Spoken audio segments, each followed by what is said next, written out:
disappointed in every one of you. I'm sorry, I don't mean to offend you. I'm disappointed in every one of you. I kiss you on the mouth. No, I'm not cool with that. Just, I'm sorry.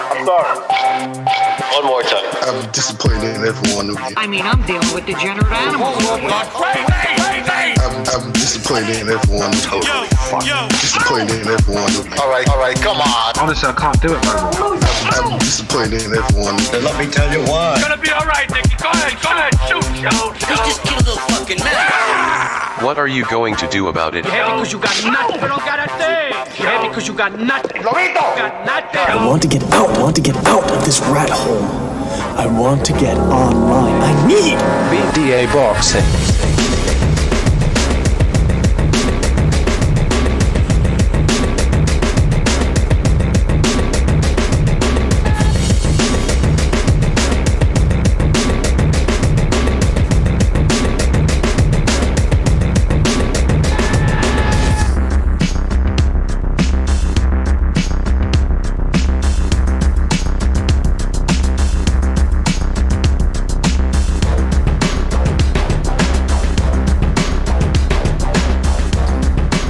All right. Hey, welcome everybody to another BD Boxing podcast, broadcasting to you live from the True North.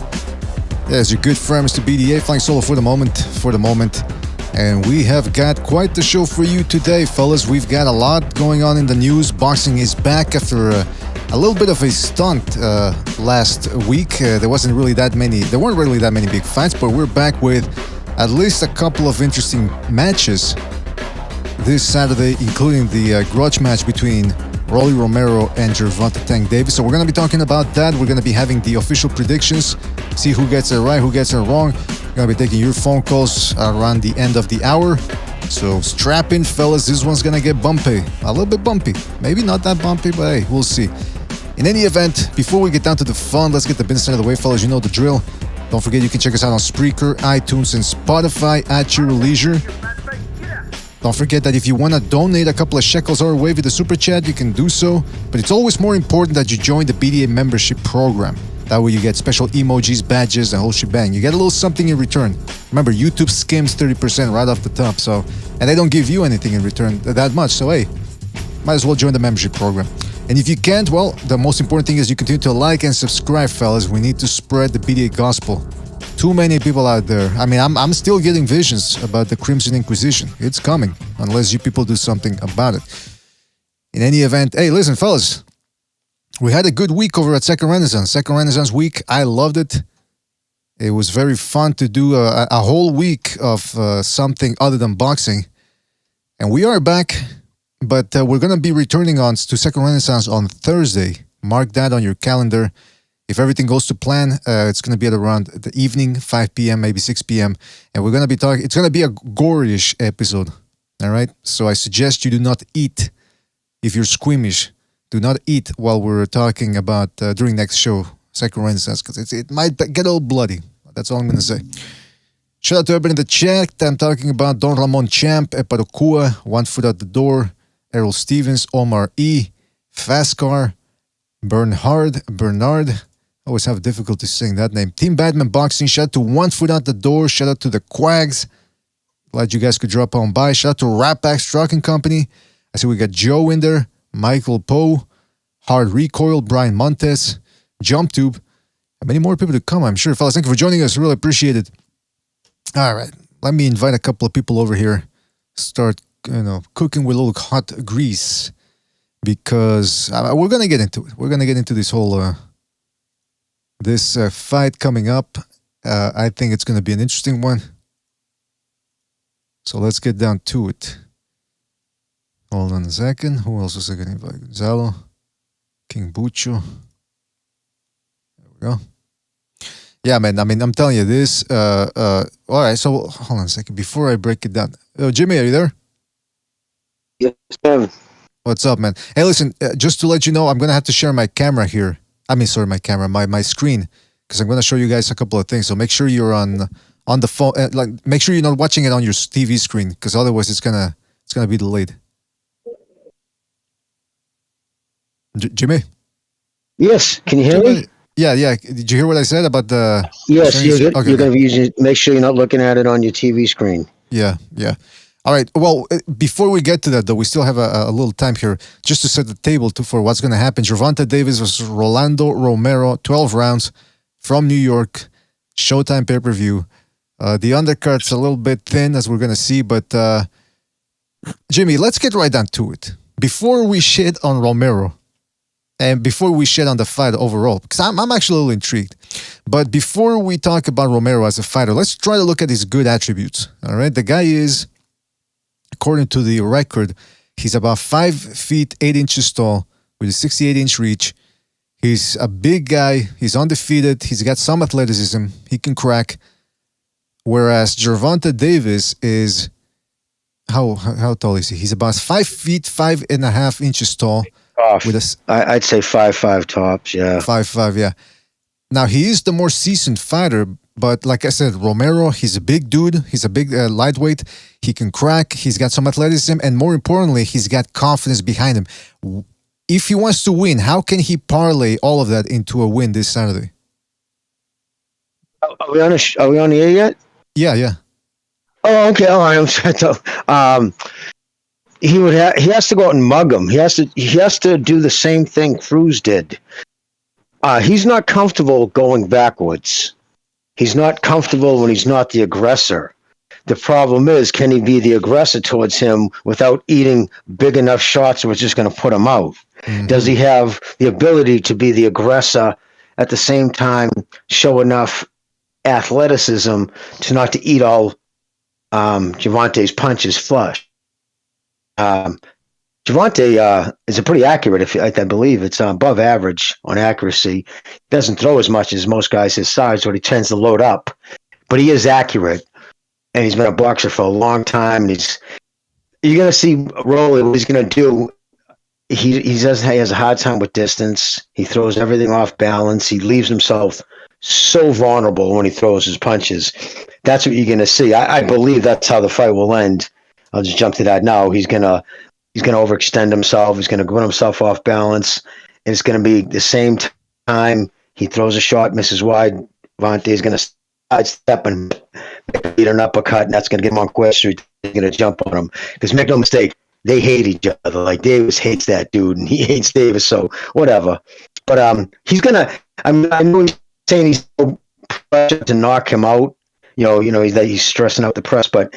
The comment he came out on the Last Stand podcast, I'm sure we'll get to a lot of the comments he said there, that he's really seems serious about, being done with Floyd, whether that means going to Tom Brown or somebody else within the PBC family umbrella of promoters, he can, it's still not going to be with Floyd. Does Floyd have enough influence? Was it in Vegas, this fight? No, it's out now in New York, right? Yeah, the Barclays. Yeah, Barclays Center. It's not that far from me. No kidding, shit. But yeah. So yeah, I was gonna say if I wouldn't have had to rearrange my junk drawer, I would have head down there for that. But yeah, I've got a pay-per-view. Still shocking to me. But yes, that's what I believe he's gonna go. I believe he's gonna have to knock him out, or not have to knock him out, but he's gonna want to. You know what? I had the chance to go to the. I had a chance to go to the fight, but I got a fence I got to paint. So. That takes priority. Listen, we got a whole bunch of people here. We got Bucho, exactly. We got Gonzalo, we got Chief dropping by.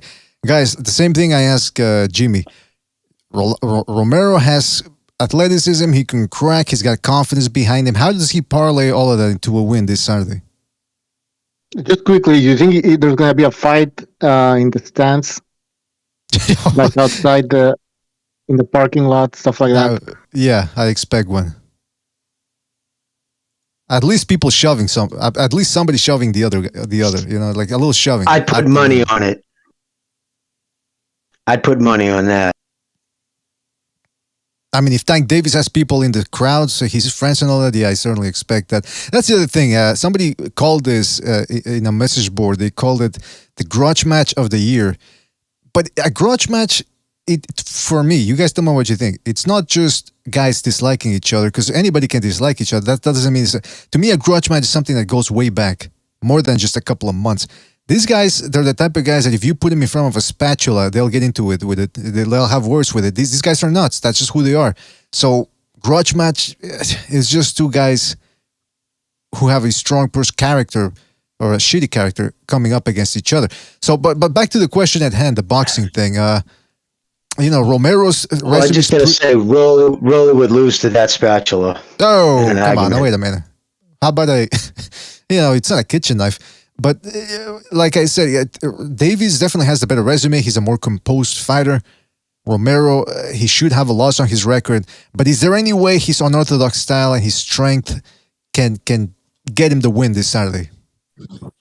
So, if anybody remembers when Eric Morales fought Goody Espadas, Goody was long, lanky, awkward, in their first fight, mind you. And some people thought that he beat Morales, and Morales had a hard time dealing with that awkwardness. I think Espadas is better than Rolly would ever be. And I think that I should have said Espadas if I didn't say it the first. Espadas is better than Rolly would ever be. And I think Morales is better than Tank may ever be. But that being said, that awkwardness throws you out. Look what Chuck Webner did with Muhammad Ali. It was just an awkward, tough, rough fight for Ali to clearly win, but it was ugly and it didn't look good. That's because when you fight another skilled fighter, you can anticipate most of what they're going to do because logic kicks in. If this guy throws a right uppercut and you're both orthodox fighters, if I block it, I'm going to be able to counter with a left hook. That should be instinctive. When Rolly throws his punches, they're going to be from awkward angles. Some punches off back foot that are supposed to be off the front foot. And they can hit Tank in awkward angles that he's not anticipating. One, because he's a lefty. And two, because they're going to come from off-balance shots. That doesn't mean they're going to be effective and win, but it's going to cause Tank some trouble. Now, if Tank has enough trouble and gets frustrated, and Rolly has any kind of boxing IQ at all, he may be able to capitalize on this. Not will, but may. But that's not saying much. That's still a long shot. Yeah, that's the thing about being unorthodox. Is another perfect example. One of the classics is Mayorga versus Vernon Forrest.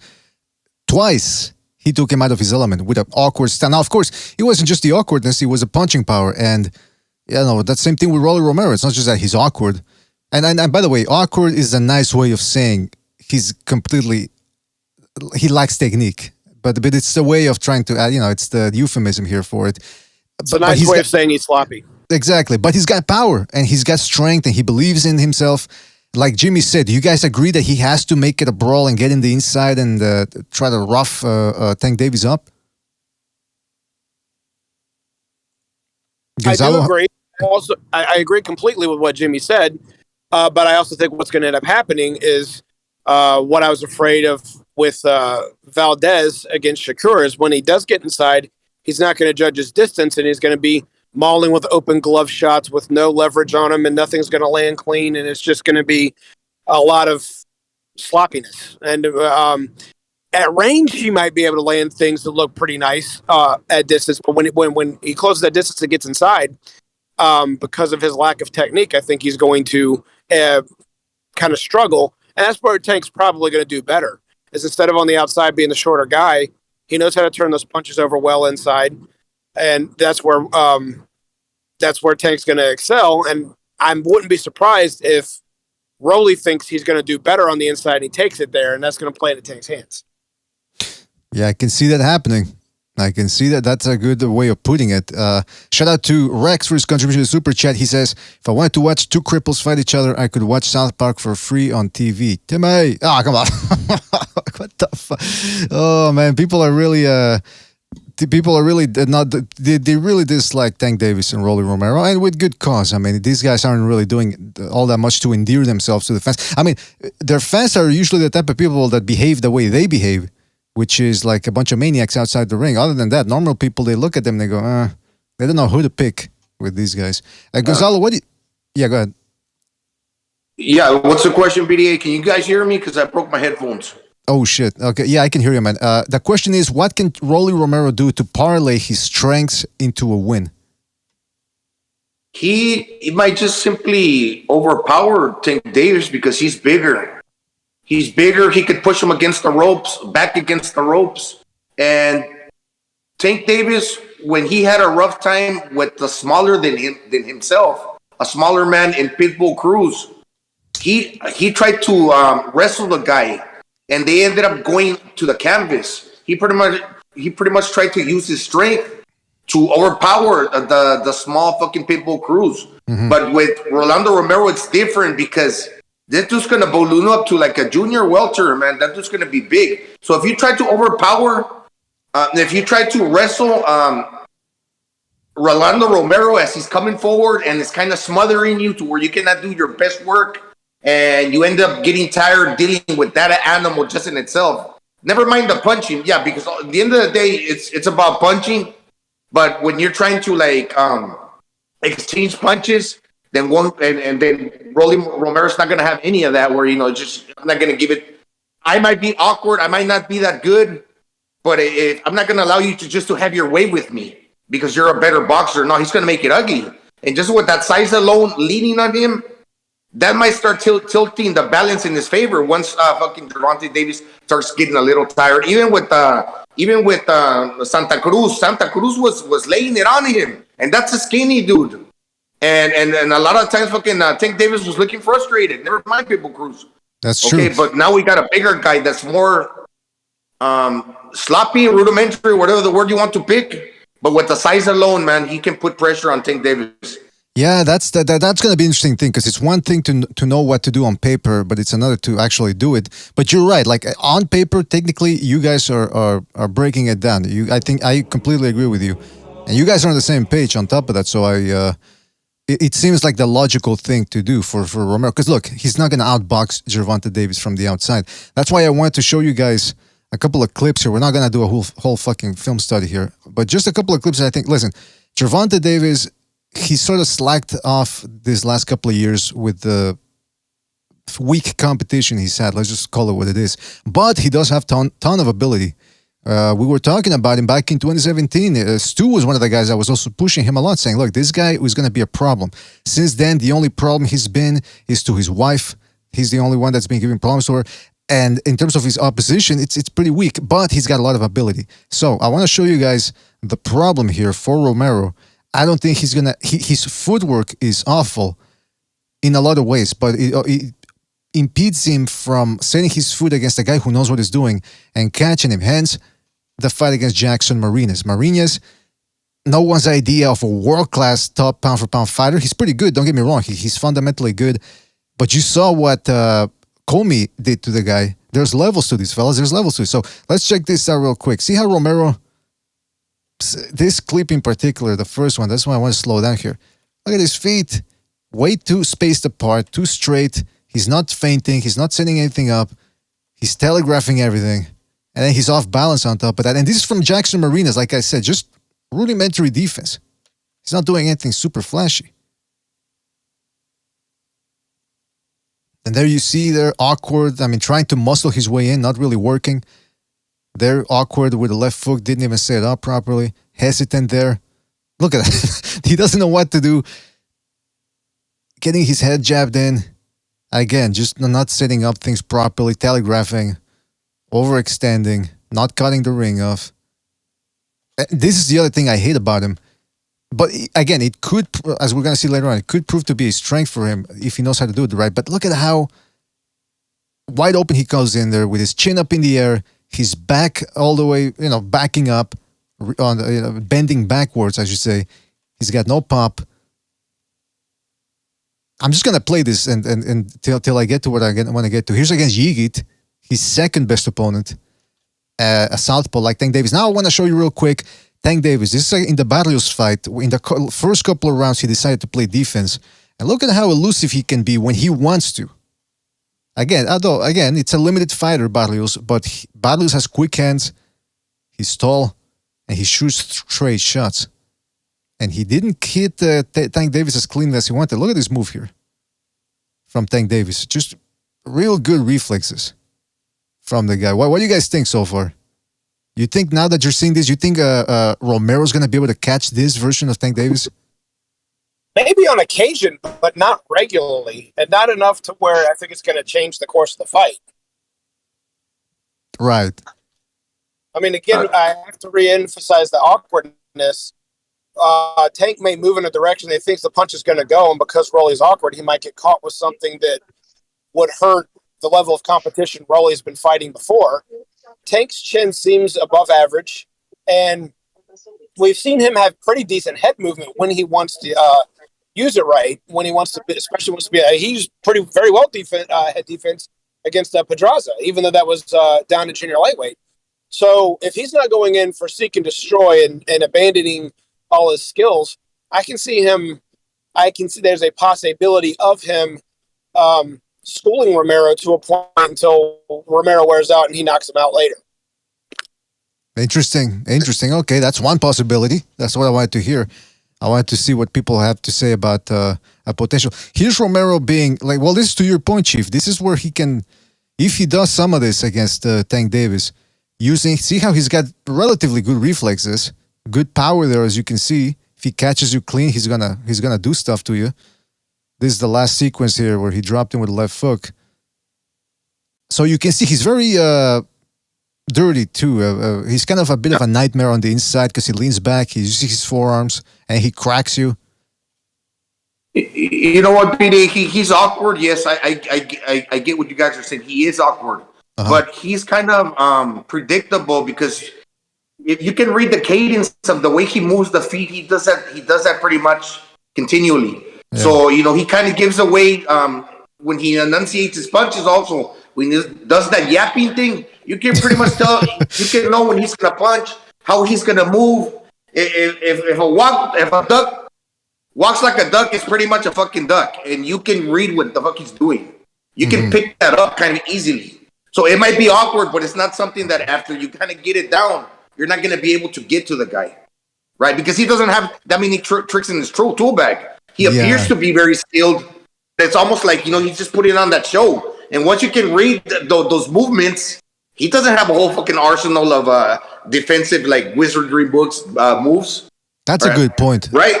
That's an excellent point. It's like, remember going back to another unorthodox fighter there, Gonzalo, Mayorga versus Trinidad, for example, his first real big loss after the forest fights.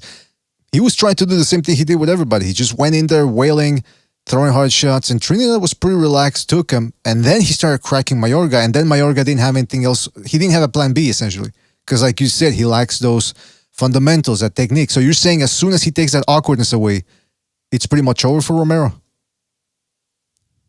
Yeah, because he's shorter, he'll be able to time him in between his shots. Yeah, and if he takes that awkwardness where he's, instead of stepping where Romero does or acts like he does, the movements that he does in the ring, once you can actually time him perfectly and fucking catch him in between those fucking ridiculous fucking stutter steps. When he steps back, he fucking showboats. I'm thinking. Yeah. Hey, people in the chat are really going after Romero. They're saying this guy fucking sucks. And here's my point about it, though.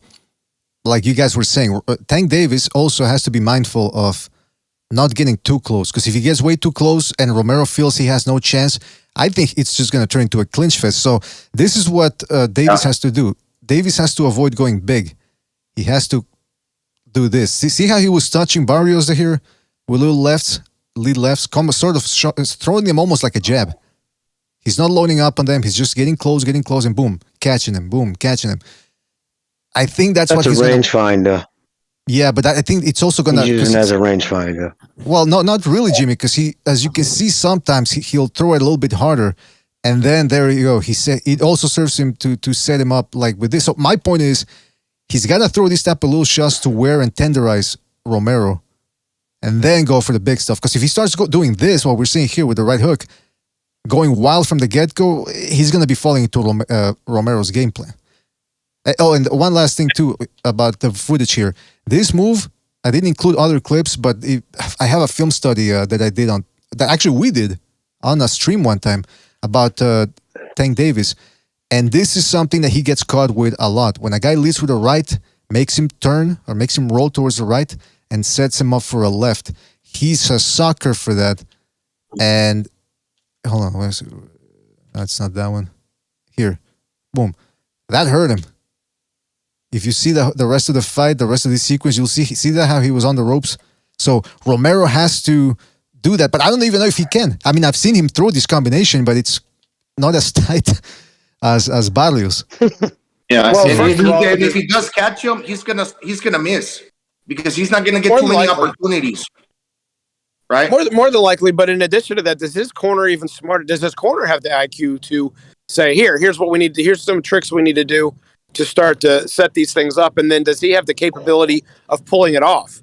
I'm not trying to douse his corner too much. I don't know their proficiency at training, but he's shown no IQ to be able to try and set a trap so far in his career. Mm-hmm. Well, he's working with the Cuban dude that fought Marquez. Can't recall it. I think he might also be a southpaw. Well, Casamayor? I think so. Oh, really? Okay. Well, I thought it was some guy named Cromwell or something. Yeah, Bullet, No. right? The Yeah, he's working with those guys. He's in addition to the team. okay. See, I didn't know that, man. That's interesting. Well, that's assuming that Casamayor, even though he was a competent fighter, I think he's slightly overrated as some people, because some people think he's going to in the Hall of Fame one day, and I'm like, that's, Arturo Gatti got in, he gets in. I understand that part, but a surefire Hall of Famer, I thought that was an overstatement of what he accomplished. So, but that's as a fighter. Do we even know if he can teach? Do we even know if he has the patience to teach, instruct, and coach? We don't. He has no credentials at this moment, so we don't know if that's really going to help any, other than a name for people to say, "Oh wow, this should do something." We don't know yet. What you were showing, BDA, about the light touches. That's actually the perfect game plan to let Rolly think that he can take Tank's punch before, and Tank should do that for probably about 3 rounds, and then turn the heat on. Because if he does that and Rolly thinks he can take those punches, he'll get braver, he'll leave more openings, and Tank should be able to capitalize. Interesting point. Yeah, that makes sense. Which is essentially what he did against Barrios. He took it easy for the first 4 rounds, and then he started trying to put a little bit more pressure, and especially throwing these rangefinder / little touches from Davis, and then he started, and then they also served to set him up for that right hook, and then he started going big. And that's the other thing about Davis's power. Romero can crack, but he's never been in there with a guy who can crack like Davis. So that's the other question: is how's he going to react? Because his experience level is very limited. How do you guys think he's going to react to the speed? I think the speed's going to fuck him up worse than as bad as the power. Just Davis's quickness and his speed. You know what I mean? He's a knucklehead, that kid Rolly. He goes in there, probably spars with big punches. You know what I mean? And it's not a lot to hurt upstairs. And I don't mean to be mean to the kid, but it is what it is. But I think it's just the overall speed and ring IQ. What was his amateur record? Wasn't it appalling? Didn't he only have like 20 amateur fights or some shit? But and on top of that, you add to the fact that right now, think about it, it's a job interview for Davis. You got Hearn. He can be all jovial and smiles. Oh, it's just friendly banter. He hates Leonard Ellerby, and he will overspend to get Davis. So obviously, the better Davis looks, meaning goes out there and just destroys him, like Triple G did to Martirosyan, like when he did to a couple of his other guys that were beneath him, and he treated him as such. Davis needs to do this because everybody that matters, the people who write about him, the people who are looking to pay him a check, expect it, and if he doesn't, it's going to cost him big financially. Jimmy, real quick to your earlier question about the record, I think I'd heard this before, and this is what Google says. His amateur record, 25 wins, 10 losses. Holy shit, that's horrible. So he's been learning essentially on the job here as a professional. Because it's not like a Mexican. That's bad. It's not like a Mexican that turned pro at 16 and he's got, he's 25 now and he's had 50 professional fights and he learned on the job. He's learning on the job right now. And like you said, that's a good point. It's not so much the power sometimes that shocks people, but it's the speed. And I think it seems like Romero's the type of guy whose faulty style, sloppy style, is only going to get sloppier as soon as he starts getting afraid. Yeah, the only punch that I think is sneaky, and I'm going to be honest, I haven't really gone back and watched his fights, but the uppercut that he was throwing in the media workout, that looks like it's got some spring, and it's an uppercut. It's pretty good, but the hooks are very wide. They're wild. cocks back the shoulder as he throws it, and as soon as he starts getting more tired, that's going to be more noticeable. And Gervonta Davis is going to find those windows, those openings. Yeah, that's why I thought it was. That's why I thought it was fun. Oh, go ahead, Jimmy. What? Oh no, I was saying, yeah, I was agreeing out loud. Sorry, with Gonzalo. I was gonna say that. Yeah, I thought it was funny watching Romero making fun of Tank Davis in the All Access show, making fun of how he loads up on that left uppercut. Meanwhile, if this guy loads up on everything, Romero is about as sloppy as he gets. Telegraphs everything. Someone like Gervonta was a national Golden Gloves champion. He's been boxing since he was a little kid. You know what I mean? He's going to read. It's just going to be like, you reading the fucking Green Eggs and Ham book. You know what I mean? Like someone who studies literature. It's just going to be so rudimental and so ridiculous. I think Steve Kim, I think he described the most. He goes, this fight's an insult. It's an insult that I even have to watch this thing. Yeah, it is. It's doing what I do. I mean, you know what? Listen, people need to remember something, because we're, as people who are watching fights on TV, we're watching the best of the best most of the time in terms of boxers. When these promoters sign a boxer, they usually sign a guy who has a great amateur record, went to the world championships and all that. Now, that doesn't usually mean they're going to be the greatest of pros, but that's the cream of the crop from the amateur system. But just to be good enough to win the Golden Gloves of a good state, or even win the nationals, that's you're going to be a good boxer. Romero did none of that. Yeah, and listen, let's be straight up honest. Mayweather knew they were never going to match him outside the PBC. So what did he do? He was on the lookout for lightweights, somebody who could spoon feed to Davis, opponents that would be willing to get in and get knocked out or whatever. If this kid was halfway decent, he would have went with the PBC. The reason he's with the subsidiary, the junior partner down there with Mayweather, because Heyman probably wouldn't even have wanted him. Like, it was just like, no. As much as he knows about boxing, he probably didn't want. But yeah, listen, he was brought on for this, talked up. Anything good about this kid has just been the stuff he said, and you know what I mean. It's like, exactly, yeah. Oh my God, look at his footwork. Oh, Jesus Christ.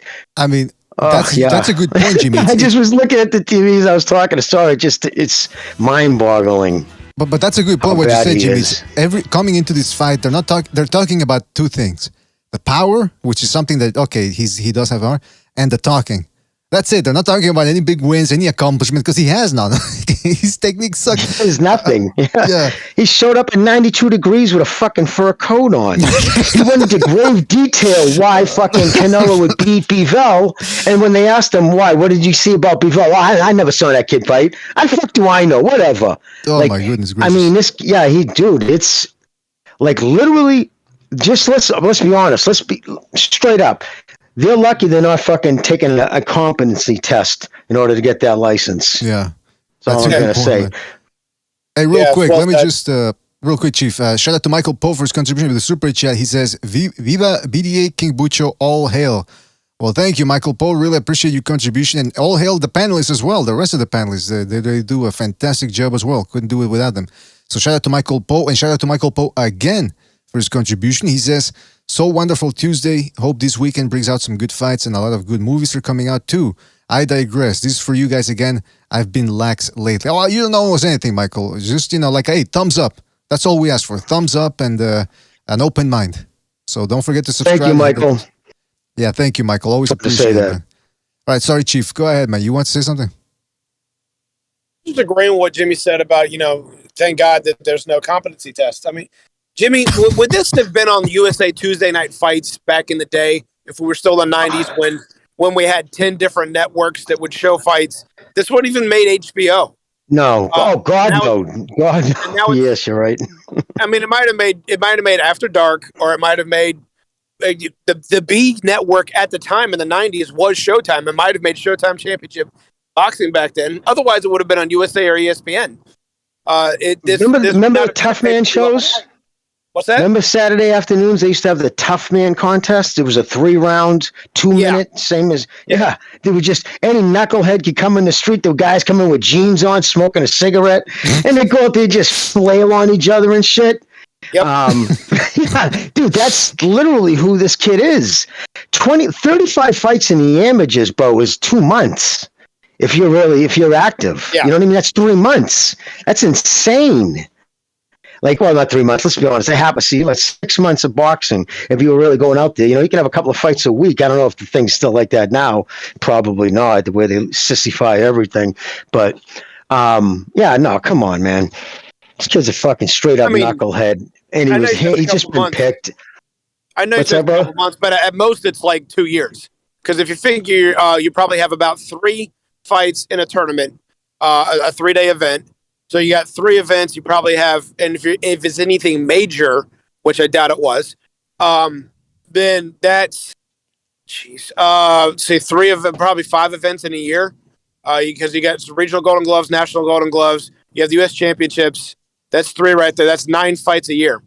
Not mentioning like other like the PAL Athletic League, those kind of tournaments that used to be around.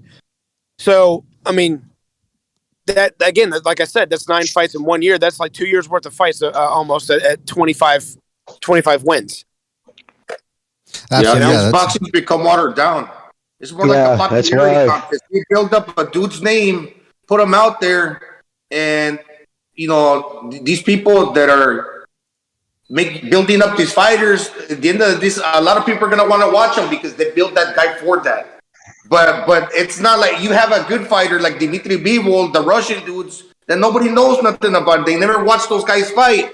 But then again, they'll say, "Oh man, that dude gets dominated. Who is he? He's gonna lose." Then, to everybody's surprise, that dude was really good. But people don't really do the homework or care too much about that. You're right.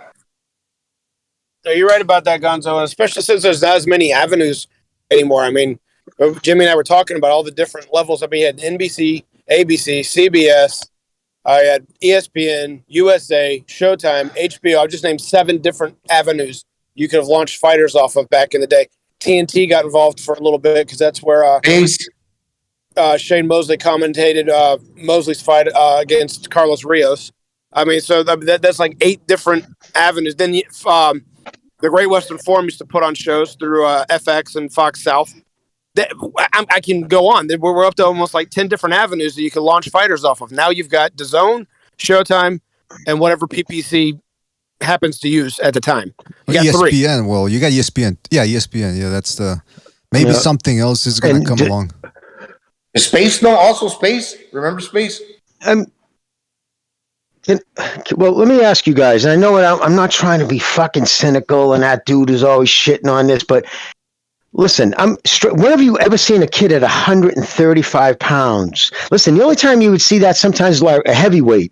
Because they got that power and their size and they can sell. Yeah, I've seen heavyweights or the bigger guys who this kid is just tough as nails and crack, so let's do this. But usually the smaller guys, man, that's always been their saving grace is the fact that they've been skilled. You know what I mean? Skills, like to see a lightweight, just the footwork he just displayed. Oh my Minga, that's horrible. I think he's gonna get beat up bad. Well, and if Tank's smart, he beats him up bad. That's just, my opinion.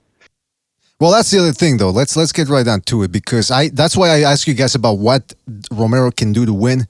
Because I didn't want to just shit on the guy right off the bat. Because as you know, a fight can go either way. That's why these guys fight. It's not we don't have a predictive powers here. We're not Nostradamus. But somebody in the chat, Boxing Fan, said, I can't wait to watch all these casuals lose their money betting on Rolly. They're going to learn there are levels to boxing. Now, why does he say this? First of all, I want to bring this up. Number one is a lot of people on the Discord, well, not on the Discord specifically, but people on the Discord were talking about this, about how there's a lot of last minute or relatively last minute betting being done on Romero. Now, I want to show you a picture here that somebody posted on the Discord. This is Romero. Look at how big the guy is for a lightweight. This guy's in shape. I don't know how he makes, I don't know if it's Photoshop, but look at the size of his arms. Maybe it's the angle in which they took the photo. I don't know, but he looks big. So, based on that, based on the fact that he's got confidence and that he can crack, somebody posted this on the Discord. Yeah, it's kind of like Jake Paul. Well, he's a real boxer now, but before, okay, he was kind of like just started, and he's bigger. So when he's fighting smaller guys that got some understanding whether there's UFC guys or not, when they got the gloves on, he's knocking these dudes out because he's bigger. Weight does matter, man. Paul. He knocked out Jake Paul. And that does matter. Jake Paul's got better skill than this dude right now, Gonzalo. Straight up. Jake Paul's a better boxer than this dude is because he probably takes his training more serious. Goes down to Puerto Rico. I mean, he was an athlete, before this. I understand he's a YouTuber and he should be treated accordingly. He should be treated like any young pro in his, 3 fights into his career. But if you look at him fundamentally, I don't remember seeing his legs like that. Yeah, I'd swing big, miss big. But just to me, that's such a tell, man. It's the balance. Bam is fighting in a couple of weeks. Just watch. Just like replay what you see the kids before gets knocked out. Just watch the way Bam moves in there. You know what I mean? It's crazy. It's like two different animals. Now, here's the thing that, you're absolutely right. That footwork, it's awful. But like I said, a lot of people, for some reason, I guess it's because of the awkwardness. And look, I know we got a lot of hardcore motherfuckers out there in the chat who love to gamble. They love to take a chance. If they were always winning, it wouldn't be fun. That's the fun of gambling for them. It's that they don't know what's going to happen. But again, this guy here, he placed a bet on Romero. And I think he placed a substantial amount of money. Then somebody posted these pictures on the Discord as well from Twitter. Hold on a second. Where are they? All right. So this is the first one here. Somebody, again, posting their betting slips for the Romero wager. So some people are taking a chance.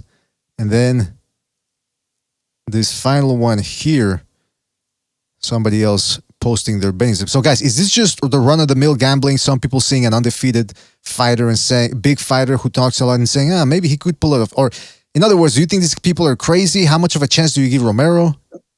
It's the hype. It's the hype. I'm pretty sure it's the hype. Watching those previews and people talking on the internet. But no, obviously not. And by the way, these people are saying that it's a complete mismatch. Then why are you complaining about this being on pay-per-view?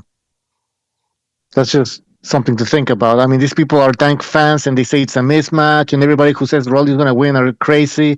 Okay, but complain about this fight being on pay-per-view. Amen. That's a good point.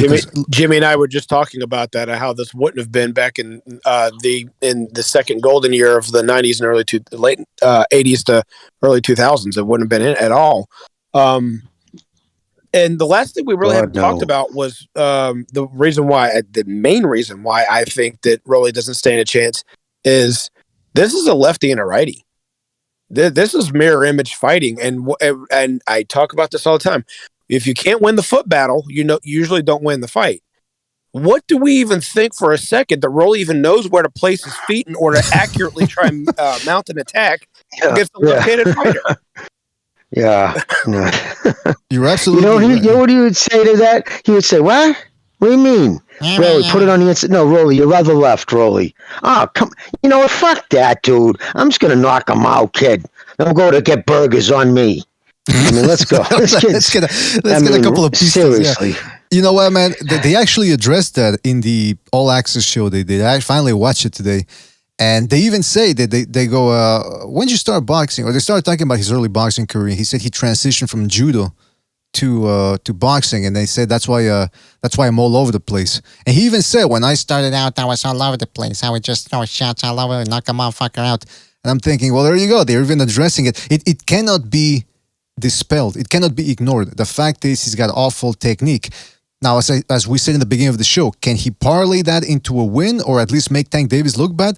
He better pray that he can. Yeah, in the chat, we're seeing, like, for example, the Fighter Spirit saying that Tank Davis has already been exposed by, what's his name again? Diaz, Pitbull. And then somebody else said that Tank hurt his hand in that fight. That's what happened. You know what? I did a video a couple of weeks ago about that, about Tank Davis and the Romero fight, and I said he looked bad because he was. And people go, no, but you missed the part where he hurt his hand, motherfucker. And I go, first of all, he was clinching way before he hurt his hand. Second of all, okay, he hurt his hands. Every fighter hurts his hands. Did he break it? Did he fracture it? Thank you. No. No, brother. In fact, on top of that, did you see what he did? He waited till he was out in the limousine that night. He took a picture of his hand, but he's literally got his hand on his knee, right near the like the armrest of the door of the car, and you can tell it's like the way he's got his hand rested. So what it does is it pushes up the back, that part of your palm. So he tried to make it look like it was more swell, but you just said it, dude. Everybody hurts their hands. You know what I mean? A lot of fighters have to soak their hands in buckets of ice after. Most guys do. If they're smart, they do.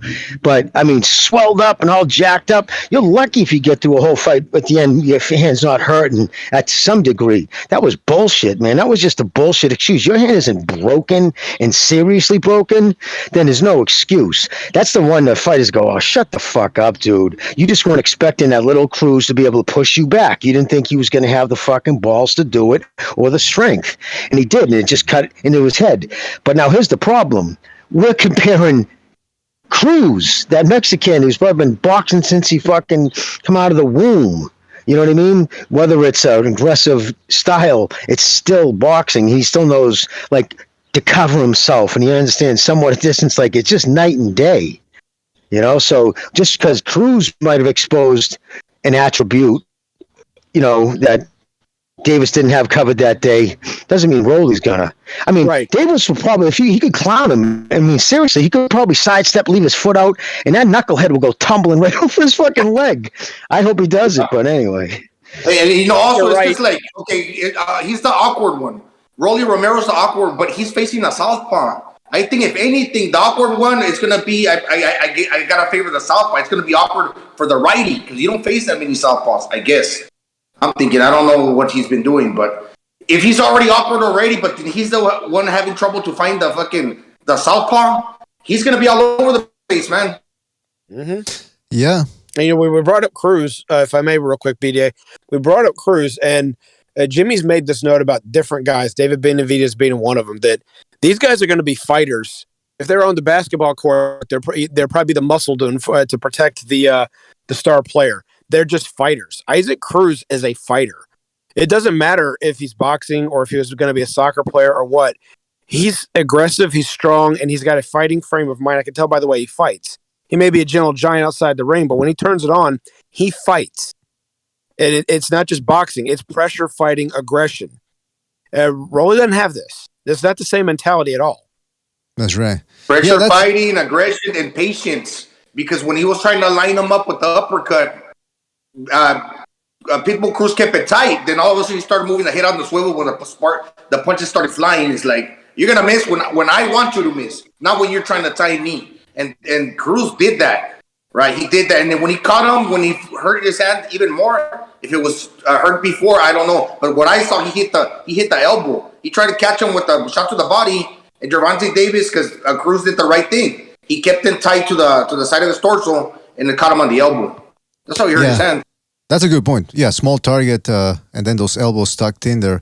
Now the problem here is for Tank Davis is, first of all, it's good news that he's finally distancing himself from Floyd Mayweather. I think Butchus mentioned this before about how a lot of these fighters, after Mayweather retired, they thought, wow, this guy was the one of the biggest earning fighters in the world. Therefore, he's going to be able to get me that type of money. Not knowing that Mayweather wasn't the mastermind behind getting all those big paydays. I mean, of course, he won. He was a heck of a fighter. But the people that were pulling the strings behind the scenes were the ones that were able to parlay his abilities into a big check. So now we've seen, look, Davis was with Mayweather for a long time. His career stalled and stalled and stalled. We can see that Mayweather's never really done anything big with any other fighter either. So it's a good thing. It's a good first step here for Davis to finally distance himself from him. This fight, however, he's got to look good. He's got to look good because he's in a lose-lose situation. He's going in there against an amateur, essentially, a prospect who should already have a loss on his record, by the way. He's already been exposed. So if he struggles against Romero, if he loses, God forbid, he's going to be in trouble, man. He's got to look exciting here. He's got to look spectacular, brother. And the problem is right too with Tank about what you just said about leaving. Now, here's the thing. I have an issue with Calvin Floyd. His trainer worships. He's that star worship of Floyd. You know what I mean? And Al Heyman. And, you know, he's always sucking up and, you know, talking that route. So I don't know if it's Floyd. I mean, Calvin Ford, but I'm hoping there's somebody in this kid's life who's smart enough to talk to him saying, dude, listen, he put you on a pay-per-view on a Sunday up against college. On a Saturday. Was it a Saturday? Whatever it was, but it was up against college football, I believe. Yeah, and it was just so ridiculous. Like anybody with any common sense would have known that. So again, they didn't release the numbers. Of course they didn't. All the insiders, everybody box said it did around 40,000 buys. You don't think that wasn't humiliating to him to know every time he goes on Twitter, release the buys, release the buys. He could tweet about his daughter's birthday, release the buys, dude. It's in almost every one of his tweets. So, and he reads this shit because he responds to people whether they have 2 followers or 2,000. If they say something, he just every now and he'll come back at somebody. But so he's obviously in there reading that shit, and he sees. What's his name's a whipping boy now. He's just Twitter fodder, fucking Ellaby, that propagandist. So he sees that, and he might have been reading the comments himself. And people say, what are you thinking? So, of course, and remember, he was supposed to get 3 million, supposedly, or no, 1 million. You're cutting off, Jimmy. I was focused on pay-per-view sales. So he probably... Oh, sorry, brother. Yeah, but he probably didn't get his money. I don't know if you can hear me, but for that I can hear you now. Yeah. Was it just on my end, fellas, or was he cutting off for you as well? I just want to know if it's on my end here. It was coming a little distorted. Okay. I was getting a little choppy on my end. All right. Well, sorry. That's all right, man. It's not your fault. I think No worries. I stepped away. Were we talking about Mayweather and Tank's promotional relationship? Look, yeah, oh, by the way, the phone lines are open, fellas. The phone lines are open, so if you want to call in, give us your picks on Tank Davis Romero, you can certainly do so. Go ahead, Chief. Yeah, that's what we were talking about finally, good for Tank Davis for finally getting away from Mayweather after this fight. Allegedly, he said that that's what he's going to do. Well, even if he gets away from Mayweather, if he stays with PBC, things may not change. The only way things are going to change for him for the better is to leave that entire organization. Because everyone knows I kind of defend Bob a little bit, because I grew up watching his promotions. Not as much because I think he's a stellar class act guy, but I don't think he's a criminal either. He's got pretty much the lockdown at 130 and 135 right now. If you want to really make your legacy now while making some money, that's the way to go. Now, Golden Boy might be able to do something with him, but we're kind of waiting for them to really make some noise with their promotions. And then Eddie Hearn, as Jimmy said, hates Leonard Ellaby, so he'd probably overpay for him. But he can get stuff done with Bob Arum. So either way he goes, if he leaves the PBC and he can win, if he's anywhere near what he thinks he is as a talent, that's the best way for him to go to increase his legacy while getting paid. Interesting strategy right there. Exactly. We'll see what happens. If he stays with the PBC, if he stays in the PBC, he's in the same position. Nothing changes. He's still going to have to fight in-house. That's what Heyman does. Hey, listen, Floyd can say that's his strategy. Floyd works for Al. He's a part of that's what he's always saying. We're the same family. We're the same family. Now, he just calls it Mayweather Promotion, gets a slice of it, but it's all under PBC. If he stays with the PBC, he'll still be in the same situation, looking for fights. All the best fights right now on the top rank side or with the zone. You know what I mean? They're all the best 135s. And if he's really serious about his legacy, and he better smarten the fuck up, because the kid's already on the ugly side at 25. What is he going to be 28 soon? He's not a kid anymore, so... Well, he's younger than 28, right? Isn't he 25? He's about 27. Last time I checked, he was 27. But if the only other way anything's going to happen, and none of the PBC fighters do this, it's kind of what Floyd used to do when he was younger, and what Oscar would usually do is, this is who I want next. Hey, Bob, go get this guy for me. Tyson used to do that from time to time with Don King. Go get this fight for me. And they would say it, maybe it was rehearsed, I can't tell, but on TV, they would say in front of him, go get me this fight.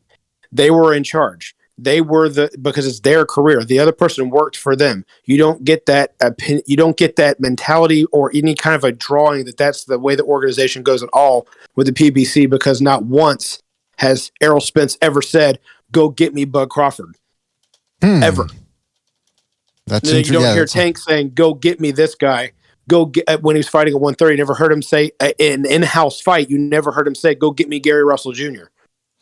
Well, just look at it's night and day when they have like the Top Rank, for example. When they get a hold of a prospect, they really make something happen with him. Take a look at Shakur Stevenson. A lot of people are already now talking pound for pound, because they're bringing him up slowly, but at the same time, they know when to match him up with a test. With Berlanga, for example, they're smart. They're putting him in there with Alexis Romero, Angulo, sorry, who was the guy that gave a relatively tough fight to Zurdo Ramirez and who ended up getting plastered by Benavides. He's a puncher. He's not going to move that well, so he's going to be standing right in front of Berlanga. But at the same time, he hits hard enough that if Berlanga can't take the shot, he's going to get taken out. So Top Rank knows when to match a guy and when to match him if they want to get rid of him, or how to match him if they want to get rid of him. With fucking the PBC, I mean, look at Tank Davis. He won his first title in 2016, I believe. It's going to be 6 years now. He hasn't had a big fight. His biggest fight was what? Santa Cruz? A super featherweight? I mean, a featherweight movie? I mean, come on. Pedraza. Natural bantamweight, a natural bantamweight 4-division champion who couldn't punch down there was his biggest win. I mean, Santa Cruz is a tough fighter. Don't get me wrong. I'm not trying to take anything away from him. And I'm sorry, Jimmy, just let me finish. But Santa Cruz was the most accomplished fighter he's faced, and he's a former bantamweight, 118-pounder, and didn't have a punch at 118. So this is the best you've faced, is a volume puncher who doesn't have power, who's right at 30 and 20 pounds outside of his best weight class. Yeah, absolutely, man. Absolutely. By the way, Chief, I didn't say nothing. Oh, that wasn't me. I thought someone was trying to talk, and I think I talked over him by accident. My bad. Whoever it was, I'm sorry. Well, listen. It's a shame that Tank Davis's career has stalled like this because he's a good fighter, man. He's got explosiveness, power. He's got very good reflexes, as I showed you in the clips earlier. But it's all well and good. But if you're not fighting tough competition or competition that gets us excited, then his career's... And like you said, Jimmy, yeah, you're right. He's 27. He's going to be 28 this November. So he's got to make something happen now. Let's go to the phone lines real quick. We got somebody calling in. Let's go to the phone lines. Don't forget to call in, fellas, and hit the like button. 301, you're on the air. 301, what's on your mind? That was a quick wait. I wasn't expecting that, but how are y'all doing? Good, man. Good. What's on your mind? I just want to... Yeah, so with regards to like the topic you just brought up about Top Rank. Yeah. He hung up. All right. Hopefully, I didn't hang up on him. So call back, fellas. Call back. The phone number is right there in the middle left-hand portion of your screen. Hit the thumbs up if you can. Really helps us out. Not if you can. Of course you can. Why wouldn't you be able to? I mean, and if you don't know how to hit the like button, once you ask, there's no one's above help here. Let me tell you, we all need a little help. A little bit like Rolando Romero. Mr. BD, can you hear me now? Yes. Oh, okay. Because you were right. I was checking out because I couldn't hear any of you guys also, I just heard Chief say, my name. So I didn't know if what I said earlier was just echoing. But yeah. So no, listen. I would, if anybody's going to bet money, man. Think about it. Because usually, not only is it's imperative that Davis looks good for everything we just said. This destroys his career. If this kid goes the distance, please, nobody's going to he's not going to get he'll probably won't even leave Floyd, but he's not going to get any kind of, nowhere near the money he thinks he deserves or will get. In that draw, that numbers, remember, he's been completely advertised as the most exciting fighter. That's his thing. It's not, the best, the most talented, 3-division. It's the most exciting, 4th largest ticket seller in U.S. It's silly things like that. So when you're all propped up on smoke and mirrors, when the one thing that people want to come see you do is knock people out and you're not doing it, and you got somebody in there, looks like you just come off the rob bus, that's fucking bad. Numbers shrivel. Yeah, this fight, look, the buildup has been entertaining somewhat, but it shouldn't be happy. It's a mismatch. Tank Davis should not be fighting this guy. Rolando Romero is a prospect, and like I said, he shouldn't even really be that much of a prospect because he's already got a loss. And just for future reference, Marinez beat him, and then Richard Comey went in there and walked through Marinez. So like I said, there's levels to this game, and Romero, although like I said, he's strong, he's got confidence, he can crack, but I don't know, man. I don't know. Now, this is the interesting question. If we're going to make picks, and again, I'm going to ask everyone for their picks here, but I'm giving you mine. I think Tank Davis beats him. I don't know if he stops him though. I don't know if he can stop him with one single shot the way he did to Santa Cruz. Do you guys think Romero's size advantage will make it so that Tank Davis is going to have to tenderize him a little bit, or before he finally stops him, or? Well, that, and I think at lightweight he hasn't really shown to me that he can just walk through people with one shot. He's going to have to put his shots together, and that's kind of the fighter he is anyway. Usually, it's a couple rounds. Like if you remember, Pedraza went 7 rounds before those single shots really started to add up. So he usually has to tenderize a guy in general, even though he's got that power that when he does hit you at that time in the fight, it will take you out with one shot, but it's several of those one big shots at a time over several rounds that gets people out of there. And remember, to get knocked out, how you get a knockout, your brain just barely touches the side of your skull. It can get shut off because it just thinks it's a wound, so it shuts off. So your brain has to touch the side of your skull. He has a lot of space to travel there, so he might be able to take a big shot. Just saying. Yeah, that's an interesting thing, man. There was a clip that I showed earlier. It was Yigit catching Romero with a counter left uppercut. Difference between Yigit and Tank Davis. Tank Davis is much more explosive. He definitely has world-class hand speed and power on top of that.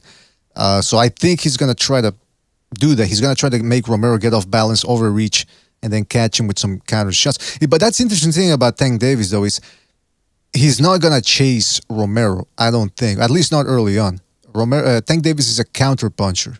He's a consummate boxer. He wants guys to overcommit so he can counter them. If you look at his statistics, I think I've posted them before, and actually I think I have them here as well. He averages about 300 shots per fight. Especially when he fought Cruz, was one of the few times he's gone 12 rounds. He didn't really throw. He was well below average, I think, in terms of a lightweight. Hold on a second. Let me see here. He threw 462 shots.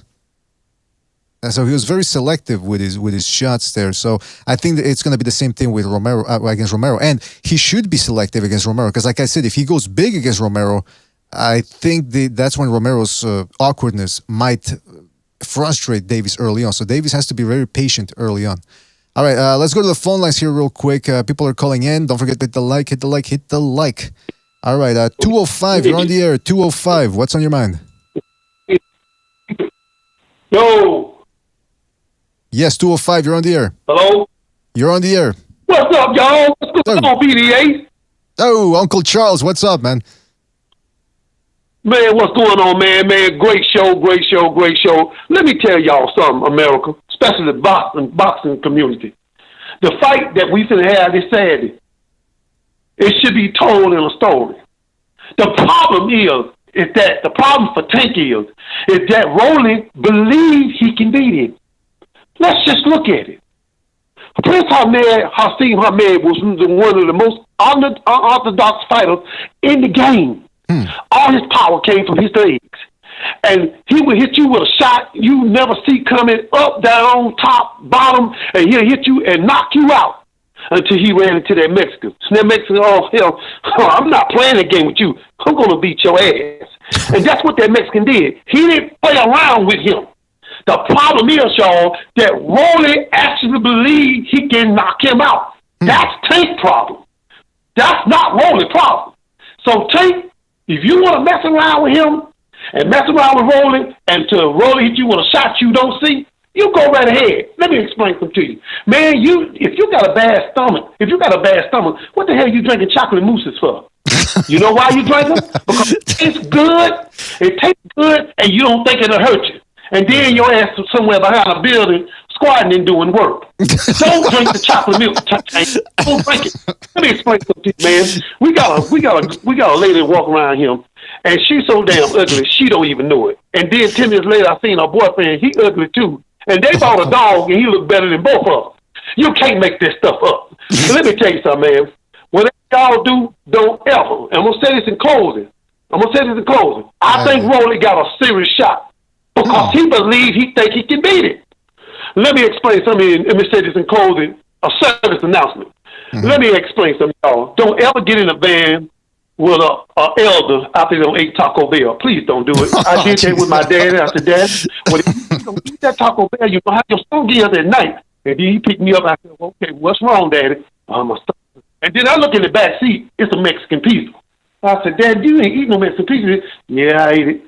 I'm riding down the damn house with my head out the damn woman because he's popping off shots in the van. I said, Daddy, please, let's pull over and now call Mama and tell me you got to use the bathroom. I said, Mama, Daddy got to use the bathroom. She said, did he eat that Taco Bell? I said, yes, ma'am. He said, I told his ass not to eat that damn Taco Bell at night. And then we riding up the road and we get to the damn house. He even cut the car. We put it in park. I'm knocking on the door. Boom, boom, boom. Mama, Dad out here got to use the bathroom. Boom, boom, boom. I got to find my shoe. Mama, you don't need your shoes. And all of a sudden we get to the door. He said, don't worry about it now. I already used the bathroom. So don't ever get in a goddamn van with an elderly person after you don't eat Taco Bell. And that's all I got to say, player. Y'all be blessed. All right, Uncle Charles. All right, Uncle Charles. Always bringing the fire as always. Thanks for your call, man. Yeah, don't. So what was it? No chocolate mousse, no Taco Bell if you have a weak stomach. No elderly Taco Bell in the van. Hey, I can because they don't make the bathroom. I can't attest to Taco Bell because, believe it or not, I've never had it. But the chocolate mousse, I know what he's talking about, man. You to drink one too many of those, especially in the morning and then at night, you're gonna have problems later on. That's all I'm saying. So shout out to Uncle Charles. Fire as always from him. And now he's got me thinking. Hey, he said Rolando Romero has a shot. Maybe the people placing bets on Romero aren't that crazy. I don't know. We'll see. Well, it's because it's what happens. They don't talk about the actual number of money. It's the quantity. And when somebody's such an odds-on no-hoper, I mean, what is it? You bet $1, you make $12 or $17. Mm-hmm. So it's, throw $50 down on them or whatever, $50, $100 if you got some funny money to spend, because it's such a long shot that it pays huge. But that just goes to show you how much of it, and that's the same thing because I don't know if we had a show since then, but yeah, no, like it's again, we'll talk about it later, but I want to eventually talk on Twitter's reaction to the Benavidez win over Lemieux. Yeah, the overhype, you mean? Yeah, we'll get to that. Okay, good. Don't forget to hit the like, fellas. Hit the like. Let's go to another phone call here. Let's go to 661. 661, you're on the air. 661, what's on your mind? That last caller needs to realize that although Taco Bell is good, I like Taco Bell. I'm not a Taco Bell hater. I don't mind it once in a while. Mm-hmm. Real Mexican food is miranchito, king taco, que rico. Shout out to all my natives, you know what I'm talking about. But I want to mention how Gervonta Tank Davis has already been exposed, right? Ooh. Cruz exposed him. And the thing is, they robbed him because there's already too many Mexicans on the rise, Like, just think about how on TV it's called television broadcasting, right? Telling lies to your vision, broadcasting spells, right? They teach us spelling at school, cursive, and grammar, which comes from Grimoire. So they're casting spells. So when they had Trump, who's a president, go on TV and say Mexicans are rapists, it's for a reason, right? So Gervonta Tank Davis is, especially like in the hip hop world and like a lot of casuals that don't know about boxing, they see him as like, ooh. All he's fighting is Mexicans for a reason. And when Cruz beat him, they couldn't let him lose against a Mexican on PBC, so they robbed him. But he's not Cruz though. And you know what I mean, bro? He's not Cruz though. That's the thing. He doesn't have the talent he has. And since we like to keep things factual, Trump didn't say Mexicans rape people. He said they're letting anybody cross. I'm just saying that's what he said. Get into that. Well, you're letting him talk about it, dude. If you're going to let him come up there and slander and make up stories. Well, no, he's a caller, and it's fighter spirit. Trump. Come on, he's. I know. I'm just saying he didn't say that. I know. I'm just saying he didn't say that, though. Whatever. Trump did say that. Point I'm making. Well, now see, now he's going to say no. He did say that. Listen, we'll talk about it off the show, but he didn't say it like that. He didn't say it. Yeah. He wasn't talking about the MS-13. He wasn't talking about none of that. I saw the full clip. All right. Let's enough of that. Like, Fighter Spirit, you said something interesting in the chat. You said that this Romero Tank Davis fight is only happening because of you. What do you mean by that? Oh, that's exactly what I wanted to bring up. They were supposed to fight back a couple months ago, remember? And then when I started reporting on it, out of nowhere, Floyd Mayweather paid some female to make fake allegations. And then when that happened, I put even more pressure on them. And out of a sudden, the fight's back. So you got to thank me. And by the way, like I showed you, BDA, everything that I've showed you, nobody on the entire earth would ever show you that. Why? Right? Because me, who's of a Mexican descent, is the greatest to ever do it. It is written. Well, you're talking about the John Carpet Muncher. You're talking about John Carpet Muncher everything I ever showed you. Nobody on earth. I mean, they could be your kids. They could be reincarnated 10 times. Nobody on earth will ever show you like that. And if you could show me something like that, please, I will pay you. I will delete all my whole channel. All right, but props, you guys.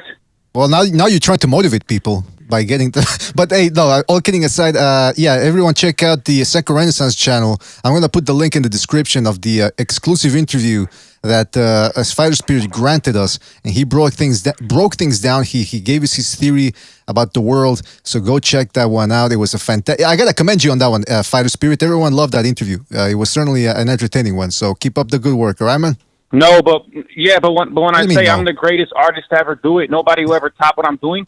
What I did, I don't just say that for positive affirmation. It's 100% fact. Peace, though, BDA. All right, take it easy, Fighter Spirit. Thank you for joining us, man. Yeah, that was Fighter Spirit there with the call, and I put the link to the episode I'm talking about. If you like Fighter Spirit's moxie, and if you like his theories, you can certainly check him out over at Second Renaissance. Let's go to another phone call here. Let's go to 951. 951, you're on the air. 951, what's on your mind? What's up? Boom Boom Guy representing LDBC. What's going on? What's up, man? Can you hear me clear? Absolutely, yes. All right, yeah, Fighter Spirit out of his damn mind. Now he's booking fights? Come on, man. It's gone too far. Tell him he goes too far, man. He's booking fights. And then you think you'll give Tank, if you're booking fights, you think you'll give Tank a better opponent, huh? Hey, so, Boom Boom Guy, people laugh at him, but you gotta also ask yourself, what if he's right? I disregard the alien talk. Hey, it's out there. You can't prove it. You can talk about it. I don't care. But you're booking fights now? No, I'm not going for that. I'm not going for that. All right, Boom Boom, what's on your mind? Like Rolly has no chance of winning. I mean, actually, it's a fight. There's always a chance. But for those who saying they're putting money on Rolly, that's why gambling shouldn't be legalized in all 50 states. People just don't know what the hell they're doing. Like, there's a reason the odds are that bad. It's not for you to make some fucking payday come up. It's because they're telling you this guy has no chance.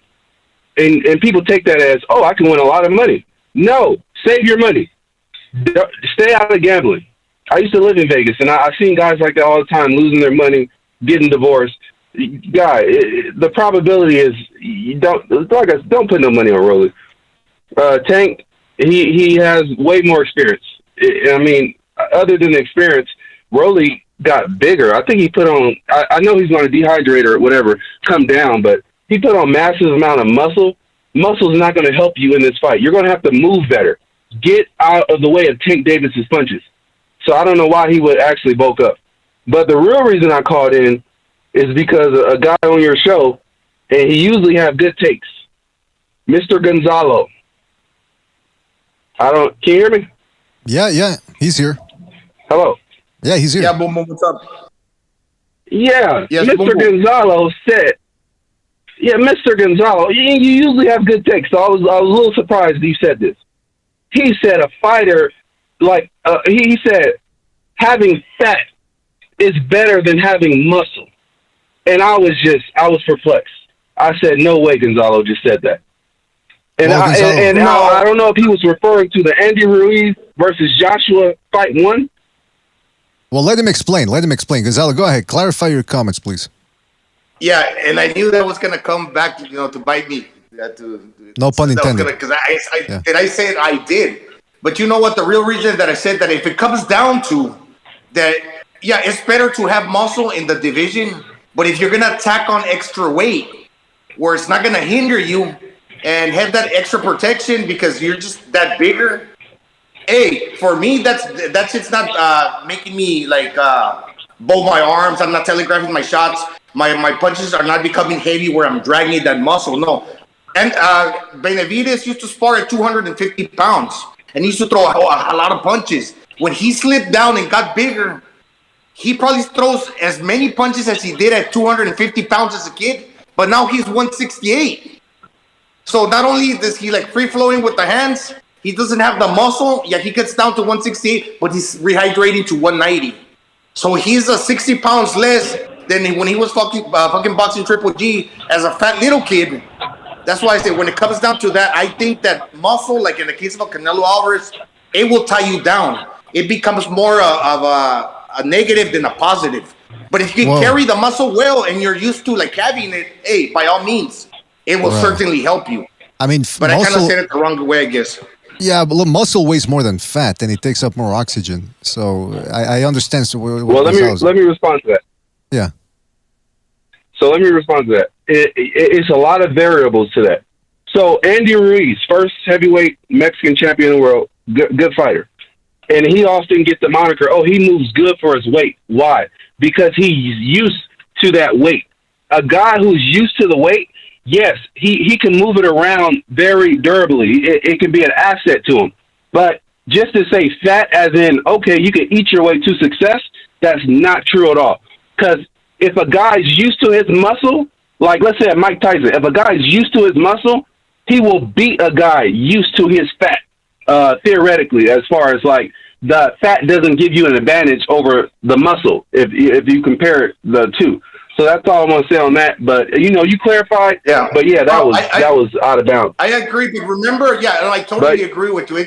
It sprang to mind because Benavidez and Reese trained together. Remember when he stepped on the scale in Abu Dhabi for the rematch at 280, and his friends were giving him the food in that luxury hotel room. And then Joshua was complaining prior to the second match going down that Andy Ruiz should be fighting at super heavyweight because the dude felt confident that if he could just add the weight, that was going to help him. It didn't, and yeah, I get what you're saying. All right. Well, listen, it's an interesting subject there, and what I got the most from the call is that Boom Boom gives Rolly no chance.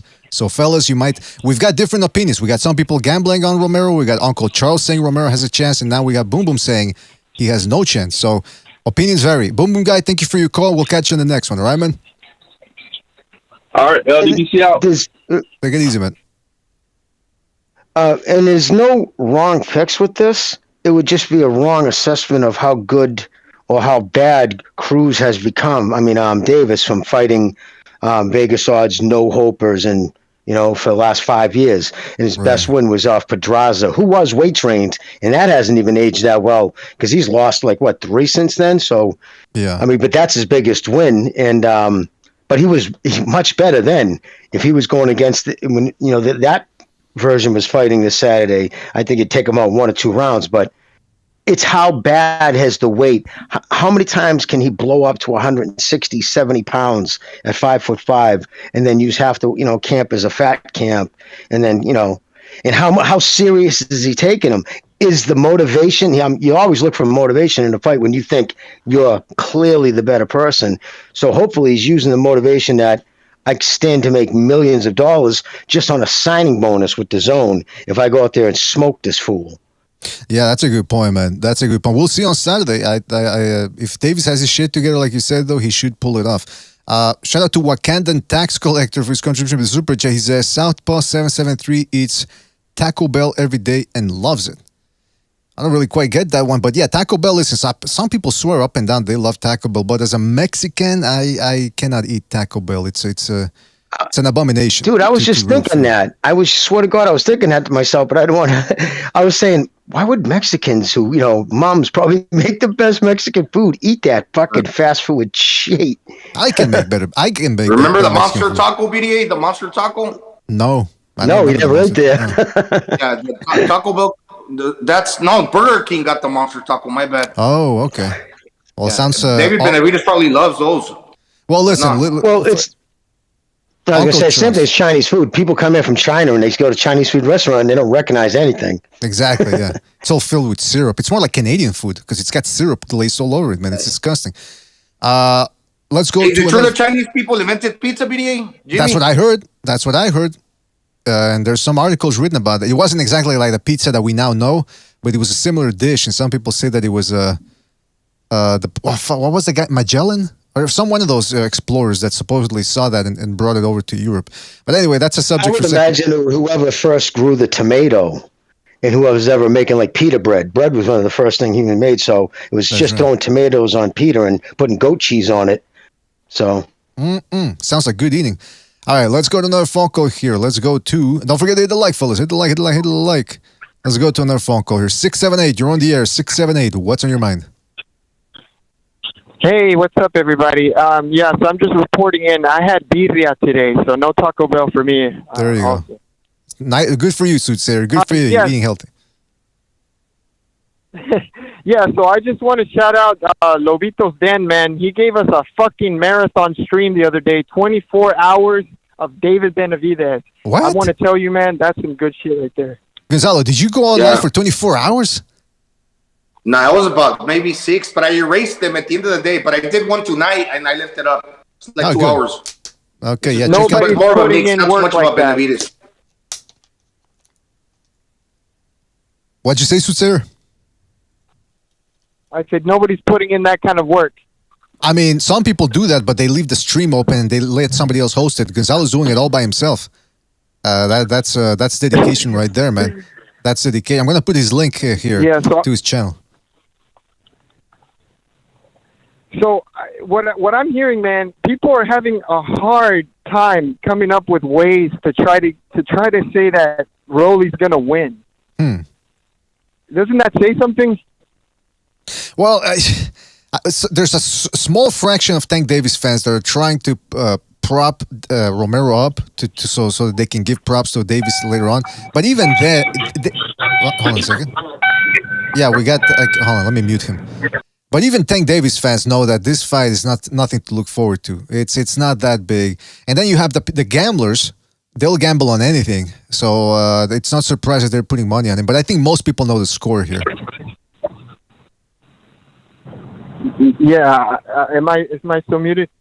No, you're good now. Yeah, I'm going with Tank all the way, man. There's no fucking way Rolly does anything, man. There's no way he hurts him. So far, y'all said he's got strength and a little bit of experience and the will to win. Well, Jimmy called it the R strength. You know, the tard strength. That's what Jimmy calls it. So he's got that going for him. Yeah. All right, guys. Well, good show. Good to hear everybody on the panel. Thank you, Soothsayer. I'll check you out later. All right, take it easy, man. Always appreciate you listening in and calling in. That was Soothsayer. We got 2 calls from the 914 area. Which one do I take first? All right, well, I go with... I don't know if I want to say his number, so I'll just go 914. You're on the air. 914. What's on your mind? Is it my number? Yes, you. Yes. Okay, it's Fernando from New York. Oh, Nando, what's up, man? What's good, Jimmy, Bucho, BDA, Gonzalo? Chief is here as well. The TV exec guy. What's up, man? Yo, guys, FYI, Gervonta Tank Davis is not leaving the PBC. And I'll tell you why. If you look at Jermell Charlo, Adrian Broner, anybody with an open case, Al Heyman kind of makes it go away, or he pulls strings behind the scenes to kind of make sure these guys could perform without having problems with the state athletic commission and things like that. So Gervonta has a big case with the a hit and run, and Al's working on that. Am I a pro Al guy? No, but companies like DAZN and ESPN, they'll just drop you if the case is too big. Like they're not gonna get their fingers dirty to make things go away. I think that case has already been wrapped up, brother. Just to put that out there. Oh, well. Yeah. Hey, I mean, I don't know the ins and outs, but I know it's that a Baltimore. Al sticks by his guys even with open cases. Yeah. No. Yeah, and it's, I guess, from what I could read, it was they bent over backwards. They got like a real liberal DA there, and he doesn't press charges. But anyways, and that's what happened. Like shockingly low, next to nothing. They offered him, so no jail time, nothing. Oh, good for him. Yeah, and when somebody gets you out of predicaments like that, especially as a young, impressionable individual, you're gonna, more often than not, you just show your loyalty to the organization. There you go. Yeah, exactly. I mean, look, listen, if Jimmy's right and the case went away, Tank Davis better thank his lucky stars that he's not living in a racist country. Because that's what we always hear: racist country. Well, why aren't they railroading every single person out there for little charges like this? But anyway, hey, listen, that's just my controversial opinion. What do I know? Fernando, anything else you want to say before we move on? Yeah, Rolando Romero should already have a loss on his record from the Jackson Marines, the Dominican fighter, because it was like 7-5 clear for Jackson Marines. Yeah, I agree with you, man. I agree with you. He's already got a loss for that fight. I don't know why people sort of overlook it. And obviously, Showtime's not going to bring that up. They're not going to say, hey, listen, this guy that we're trying to promote here for this big fight on Saturday, he's already got a loss. Nah. They're just focusing on the Yigit fight. They're focusing on the talking, what the power he has, and that's it. So, of course, that's what they're going to talk about. But anyway, listen, Fernando, we got to move on to another phone call. And thank you for your call. Good insight. Yeah, you reminded us of that Tank Davis case. And we'll catch you on the next one, all right, man? Later, Fernando. Keep up the good work, guys. Always appreciate it. Thank you, man. Thank you. Take it easy. Was that Jimmy? BDA. Well, I said thank you to Fernando, but did you hear what Tank also said on The Last Stand? And this just blows my mind. It's just like, okay, so it's just not Floyd. I mean, he's learned the fucking double talk and the bullshit. So on criticism that Mayweather Promotions has coddled him with their matchmaking, this was his response. I don't think so. Because it's like, who's fighting each other? It ain't like, I'm the only one not fighting nobody. Whatever that means. Y'all not fighting nobody either. It's always me, though. They don't complain about nobody else. It's just me. Okay, wait a minute. Jamal Charlo just unified at 154. Devin Haney's about to fight. I believe he was talking about, he's talking about when people at 135, which is absurd. Lomachenko's fought just about everybody but him and Haney, right? I mean, this Gamboa's fighting Haney, like you just said. I mean, what is he talking about? Teofimo, they're all fighting each other. He's the only one. So that's what I'm saying. It's so disconnected with reality. I mean, is he just programmed to say that? Because then again, I mean, he's still under the PBC contract where they get their money taken from them if they say negative things about the company. Well, unless he's talking about Ryan, because Ryan hasn't fought anybody, and that's his, like, the only fighter he's concentrating on is, well, Ryan Garcia's not fighting anybody else, and so they say I'm not fighting anybody else. That's the only way that makes sense, because everybody else, the lightweight, like Jimmy just said, is fighting somebody. It reminds me of the arguments I hear when I remember when we brought up the Shakur Stevenson beating up a woman thing, and the amount of excuses I heard. Well, he was 21 years old. You've never done that at 21. Well, he didn't really hit her. Oh, that guy went after him first, so he had to defend himself. He didn't even really hit her. Oh, my goodness gracious, the amount of excuses. So it sounds the same thing here with Tank Davis. It's almost like he's starting to shift blame away and go, well, it's not just me, guys. Lay off of me. Yes. In other words, he's admitting that he's not fighting anybody. And in fact, if you look at this graphic here, I think it was Haymanites who made it. I'm not sure, but if it was Haymanites, shout out to him. These are the headlines from back in 2016, all the way to 2016. Gervonta Davis in no hurry to fight Lomachenko, says Mayweather. 2017, Floyd Mayweather, Vasyl Lomachenko will have to wait for Gervonta Davis. 2018, Mayweather says no rush to have Gervonta Davis face Lomachenko. 2019, Gervonta isn't rushing into a fight with Lomachenko in 2020. Now, I don't know who said that in this last one, but that's from 2019. And let's not forget last year, I think it was after the Barrios fight, when Mayweather said, we're keeping things in-house. So, I mean, who's stalling his career? I think it's very clear. I think Davis is willing to fight everybody. I think at this point it's quite clear that his promotion is the problem. The promotional outfit behind Mr. BDA, I was going to say that one, that is from Haymanites, but he made another one where he's sitting on the park bench, he's Forrest Gump thing. That one has excuses made right up through 2022. From legitimate, it's just like you saw there with 2 more added to it. So for 5 years, they would attach their name to Lomachenko when he's fighting, make some comment, Calvin Floyd, just get his name attached to him with no intentions on fighting him. And then just even when he's been asked about Lomachenko, you got Lomachenko laughing, he's a champion on Twitter. That's what he says about him. Just punks him, right? That's seriously like just like disses him. Like, he's not even a part of the conversation. He's not fighting amongst us. Right. He called him a champion on Twitter. They asked Tank, and he's like, well, yeah, I'm probably looking at the tops of his shoes. Like, he couldn't even, because He knows he wasn't going to fight him. He wasn't going to fight out of in-house. So he needs to ditch Mayweather pronto. Shout out to Leonardo Campos Vasquez for his contribution with the super chat. He says Gonzalo knows magic. He made a bottle float. All right. Oh, I think I know what you're talking about when he put it in the corner of his. Yeah, I saw that. Shout out to Leonardo for that. Gonzalo's got magic tricks. Satanic black magic. Hopefully it's not black magic, Gonzalo. If it is, I can't have you on this panel. Lobito's my helper. Shout out to Omar E for his contribution via the super chat as well. He says Southpaw's Ecuadorian mom loves Mexican chorizo. Oh, wait, where's everyone after Southpaw? What did he do? People really seem to dislike him for some reason. Shout out to Omar E for his contribution either way. Chorizo. That's such a Mexican thing to say, man. El chorizo, le gusta el chorizo. All right, let's go to the phone lines. Shout out to Omar E again for his contribution and to Leonardo Campos Vasquez. Really appreciate it, guys. Don't forget to hit the like button. Hit the like. Yeah. I posted that, by the way, for you, Mr. BDA, the new one. Thank you. Oh, okay. I'm going to check it out, but let me just... what the fuck? I think I saw that one. Okay, let me go to a couple of phone calls first, man. Let's go to 912. Hold on a second. 912, you're on the air. 912, what's on your mind? 912, you're on the air. Going once. Going twice. 912. Sorry, 914. I'm sorry, 914. 914. Fuck me. 914, you there? 914. Well, I guess it made no difference whether I got it right or wrong. All right, can I hang up on the guy or can I leave him there just in case?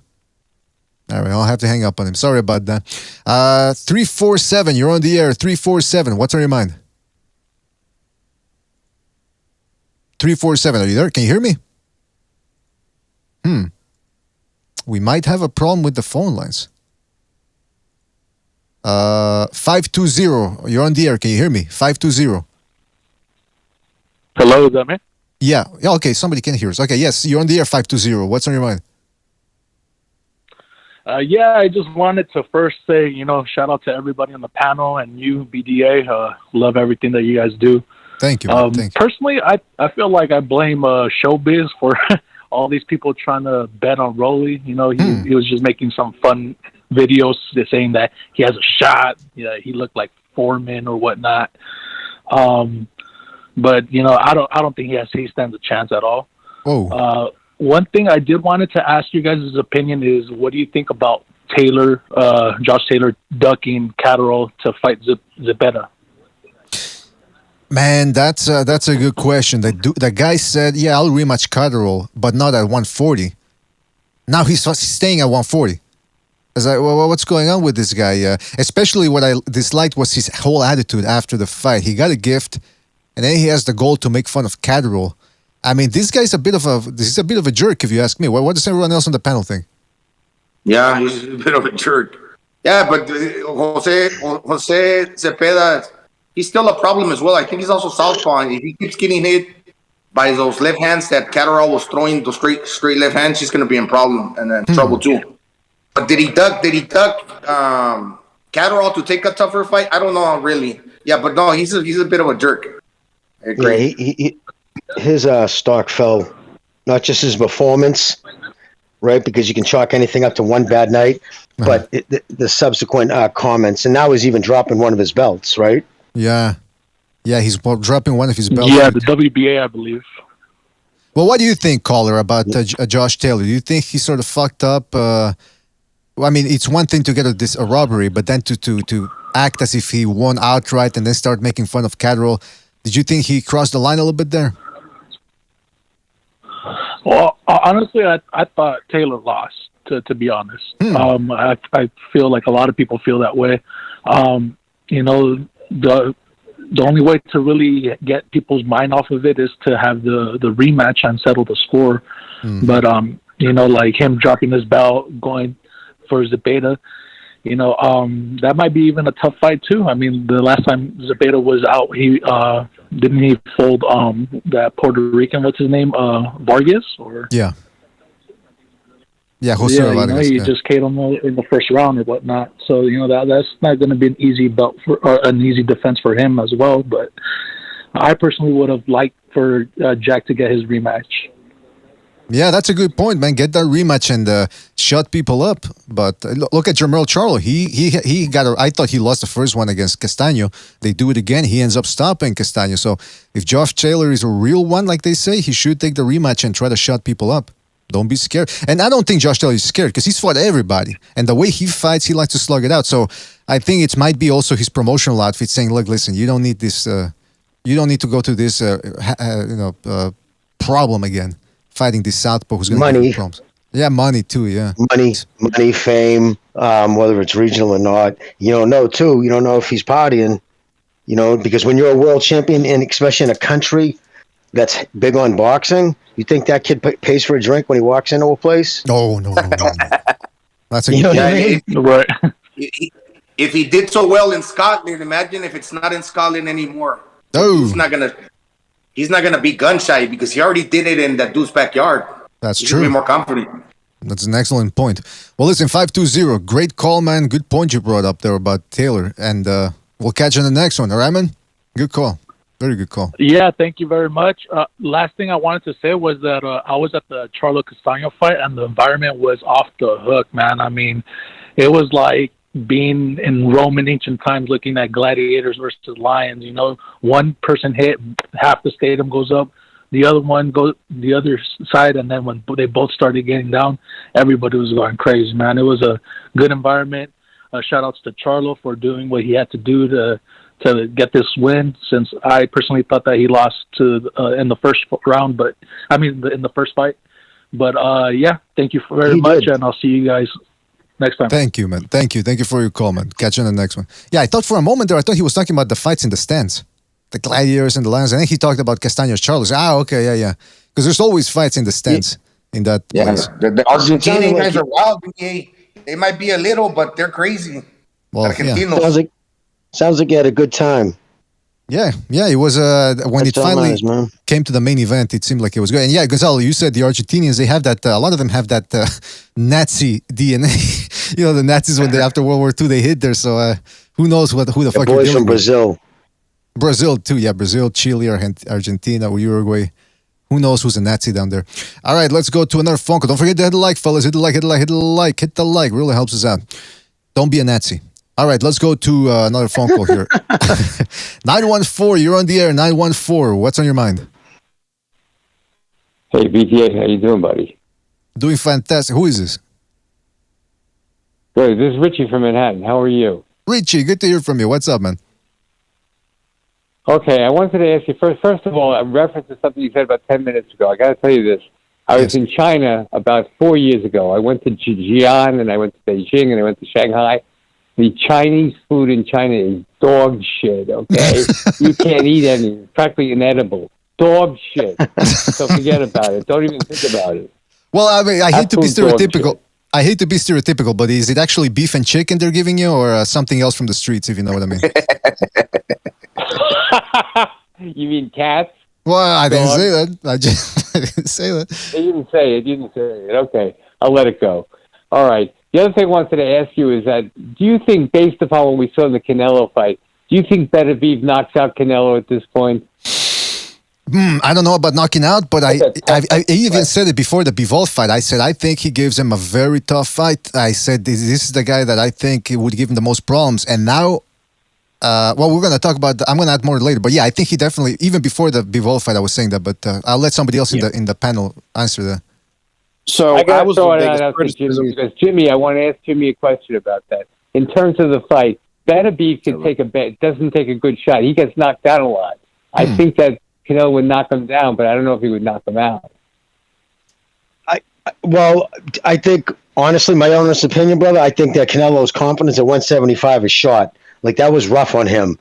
You know, he watched that fight. You know what he looked like, because he put on too much muscle. And he didn't realize till he was in how sluggish he was. It looked like he was fighting in water. So obviously, and like Mr. BDA pointed out to me that day, kind of odd. Just like after his first loss with Triple G, and it was a loss. He, whether the judge gave it to him or not, he knows he's a man. He was in the ring. He knows he lost that fight. He went to Germany. And he came back bigger and better. And so that's where he was just visiting. He was just in Europe right after that loss. So maybe he went to visit a doctor. But no, I think he's going to go back down to 168. And if he does, rematch Bivol, he's going to drag him down. He's going to try to get some weight off him. And I guess that's what he says he wants to do. Personally, chalk it up, man. You went up there, you took your shot. Cut him loose. Say, you know what, dude, we have no... But I just, I know he's getting a lot of pressure. People say, do the rematch. Because, they want to see him lose again. But I just don't think it's all wrong for us, baby. You know what I mean? How do you think that... what do you think? Who do you think Canelo's going to fight next? That's the bottom line. Who is he fighting? He's getting out of the light heavyweight, I assume. Well, apparently they just announced today it's Triple G, the rubber match. Well, that was the contract anyway. So, yeah, he's going to follow through with that because that's what he was contracted, signed, and paid to do was one, then the other. So wouldn't you say Triple G shot at this point? Caller, I'm going to tell you this right now, man. I think Canelo's in a bad position right now because he's just coming off a loss, and I was saying this even before the Bivol fight.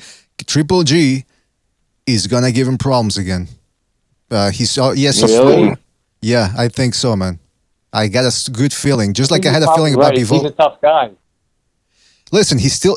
First of all, Triple G looked shredded against... He's a tough motherfucker. Yeah, and he looked shredded against Murata. Murata went at him with big body shots. He threw everything he could at Golovkin, and Golovkin outlasted the younger, slightly younger, hard-punching guy. So Canelo... And Canelo doesn't throw combos. I wouldn't say Murata's much of a fighter. He wasn't much of a fighter. Well, he had power. He was throwing everything at the kitchen sink at Golovkin. All I'm saying is, because people, the reason why I mentioned the punching power is because people before the Bivol fight were saying, well, Canelo, he's so strong right now, he's going to stop Golovkin. But you saw that power alone is not going to get Golovkin out of there. It has to be precise punching. And Canelo doesn't throw combos anymore. As we saw against Bivol, he's stuck in that one shot at a time thing. And if he does it against Golovkin, Golovkin plays the same game. So it's almost like it's two old guys fighting each other, essentially, in terms of output. And BDA, we've pointed out during a lot of the film study that Canelo throws unusually low amount of punches for the weight classes he fights in. Mm-hmm. So if he's not going to outwork, based off of history so far in the past 3 or 4 years, he's not going to outwork Golovkin. Now, Golovkin's old. He's 40. He's got half his career has been title fights. He had over 250 amateur fights. If Canelo wins this fight, I'm not going to be shocked. But if he's going to win the fight, it's not going to be by outworking and volume punching. Exactly. That much is certain. Exactly. Well, listen, at 914, we have to move on to another call, but anything else you want to say before we move on? Real quick. You know who's a lousy fighter? Joe Smith. Don't compare anybody to Joe Smith. He sucks. He's shit. Well, I mean, he's a punching bag. Well, yeah, he's starting to get a little bit better. He makes do with what he's got. Let's just put it that way. He's a what's the word I'm looking for here? A trail horse. He's a workhorse. He's a workhorse through and through. I can't. We were talking about Bivol before the fight, saying, "Oh, he beat Joe Smith." I'm saying to myself, "So what? He beat Joe Smith. Joe Smith is a bum." Well, Joe Smith. Yeah, I think you do have a point right there. Well, anyway, 914, good call. We got to move on, but thanks for your call. Call back next time. You too, man. Take it easy. Bye-bye. All right. Bye-bye. What did he say, from Brooklyn or New York? I forget. New York. New York. I think he said New York, yeah. All right, let's go to another phone call here. Let's go. And we got to talk about this Benavidez fight too, and this Canelo fight. Let's go to 803. 803, you're on the air. 803, what's on your mind? Hey, what's going on, man? It's Rasul Sabur from South Carolina. All right, I'm going to call you Ruzu. What's up, man? Hey, man, I'll just, just want to shed some light on the Benavidez situation, man. Canelo, and, I ain't saying that he ducking nobody because I know management plays a big part.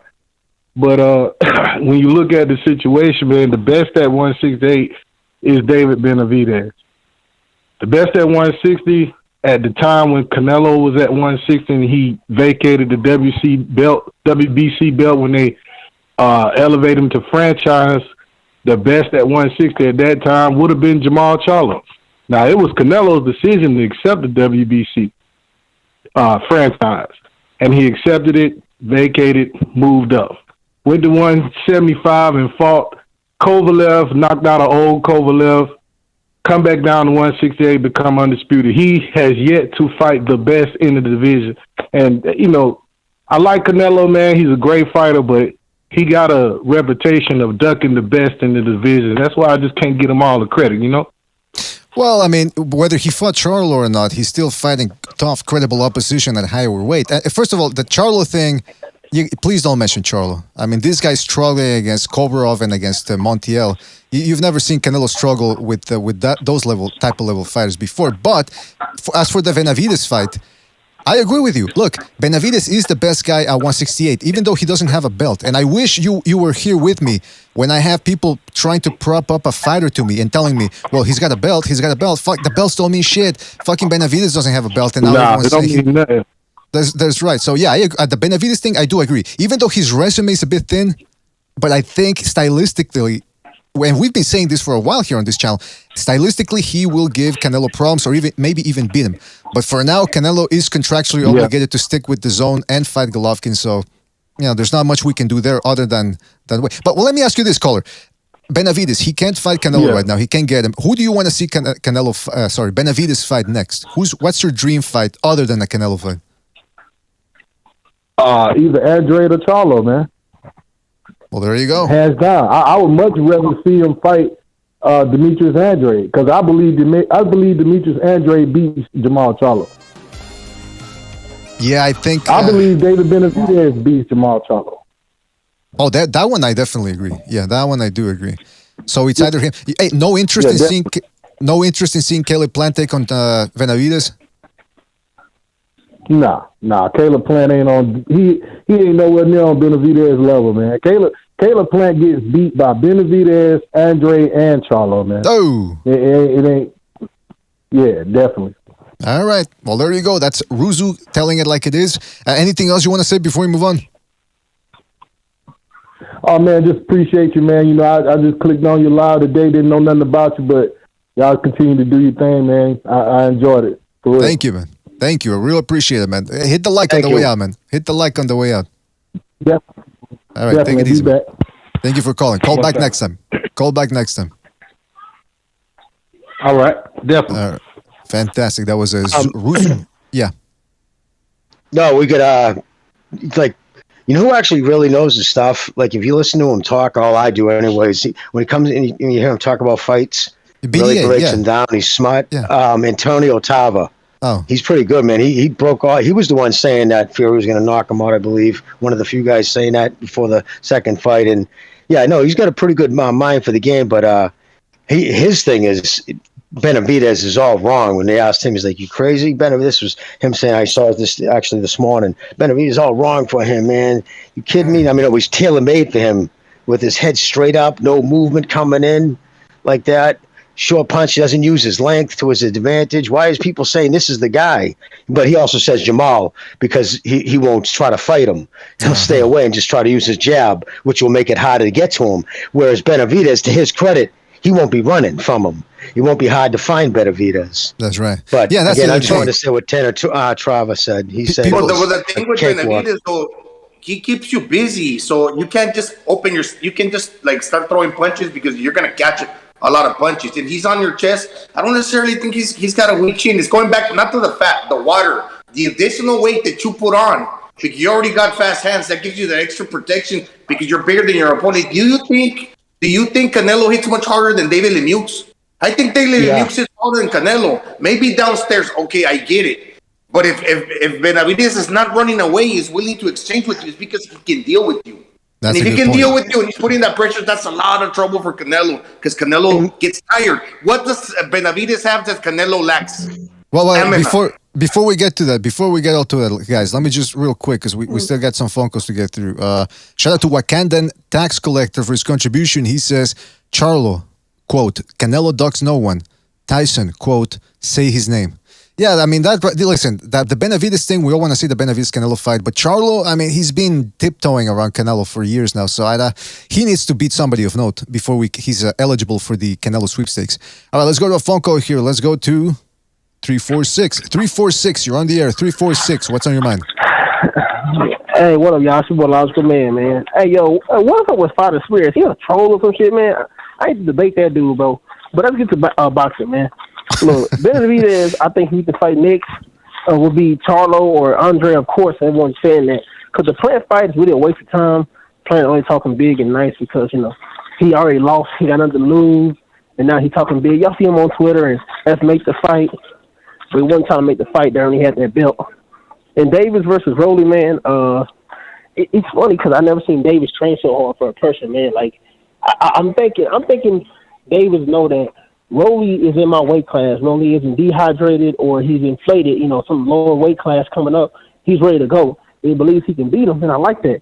Same how Cruz was, man. Like we all know Cruz won that fight, but y'all might be underestimating. Your Rolly is terrible, man, but he might ready to clock his ass and night, man. You never know. Oh, wait. So let me just get. So are you giving Romero a bit of a chance here? Yeah, a little bit. I'm gonna say 20%. Because his footwork is so damn terrible, man. And his jab ain't all that. So 20%, but he can still get him, man. Because Davis, if he did that little, I'm trying to be Mayweather bullshit like he did Cruz, he could be caught with something, man. That's a good point right there. That's a good point, man. All right, well, I'm starting to look forward to the fight now. People giving Romero his shot. Logical, man. Anything else you want to say before we move on? You say again. Couldn't hear you. Say again. Do you want anything else you want to talk about before we move on? The Triple G fight getting made, man, with Canelo, man. That shit I really don't care about. Not paying for. I might stream it. Other than that, I'm not really interested in that fight. Be honest with you, I mentioned him fighting somebody else. I think he's going to beat Triple G. Yeah, you guys are saying, oh man, take some more. You need more than just power to stop Triple G and all that. But nah, man, he's too old. Time is up. This fight should have been made, way years ago, bro. It's 4 years ago. Canelo's going to take it, bro. Yeah, years ago, man. But I just hope Benavidez, y'all don't take too much on David. Beating how he beat Lemieux, whatever the hell. He beat him pretty convincingly, pretty well. But still, we can't overhype him, man. It was real nice what he did, 3 rounds. That's amazing. But still, he still needs to fight somebody that's like Charlo, man. Even though Charlo is scared, but they just give him a bigger name because they show if David really is that guy, man. Because I ain't gonna lie, that fight he was fighting with David, man, it was. I ain't gonna lie, I see a little bit more improvement. See, you might not think so, but he seemed more sharper and more on his feet, a little bit more on his toes, and he was hitting them hard punches nice, man. He was real accurate. Well, I mean, listen, we'll see what happens. I think most people are going to be surprised by Golovkin, what type of fight he puts up on when he takes on Canelo. But anyway, listen, Logical Man, check your direct messages on Discord because we got to talk about the second Renaissance. All right, man?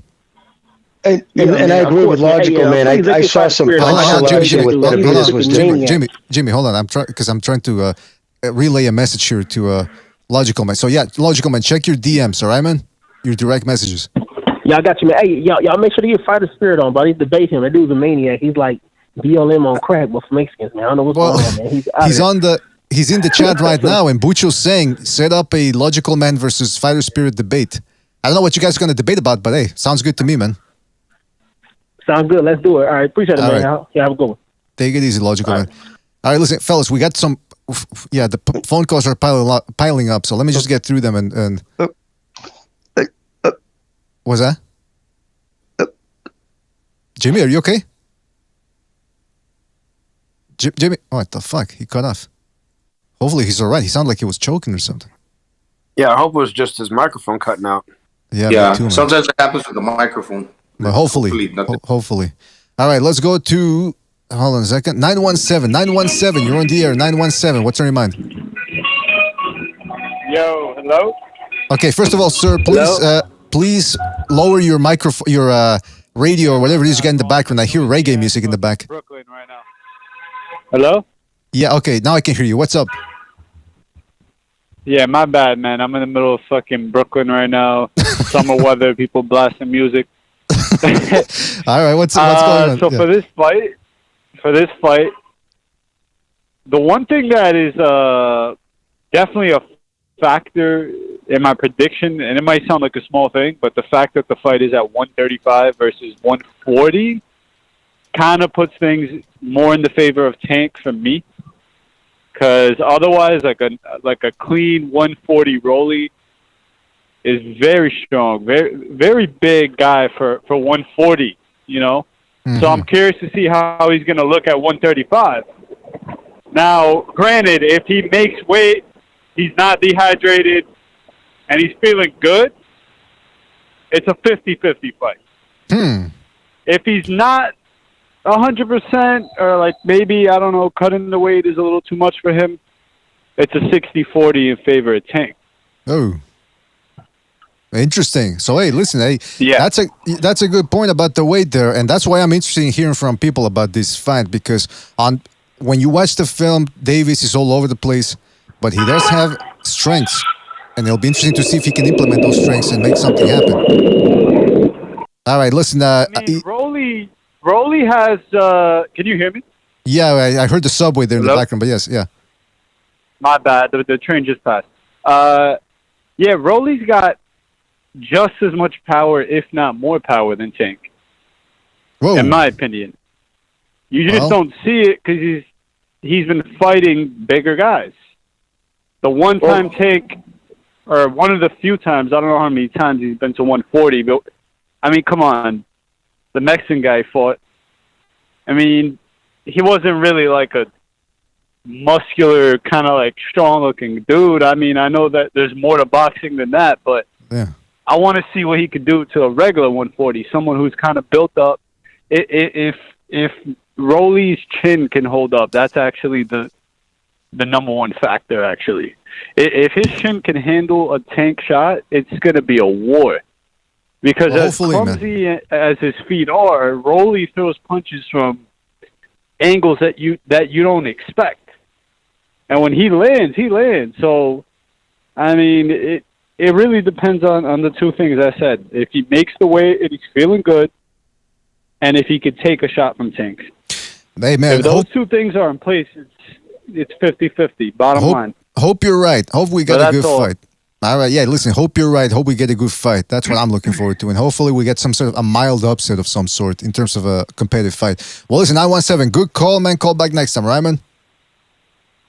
All right, later. All right, take it easy, man. Thank you for calling in.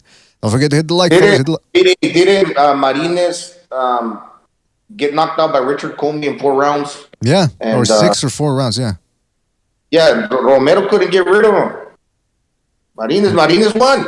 That's right, yeah. That's what I'm saying. There's levels to this stuff. There are levels to this. All right, let's go to another phone call here. Let's go to 650. 650. What's on your mind? All right, 650. You gotta please turn off your speakers, man. I can hear myself in the background there. Please turn off your radio, speaker, computer, whatever it is, man. All right, 650. Yeah, I just got two things. One thing to talk about. First thing, I don't think this fight this weekend's that good. I think Davis washes him. There's nothing we've seen from Rolando Romero that would think otherwise for me personally. Mm-hmm. Number two, the Triple G Canelo fight.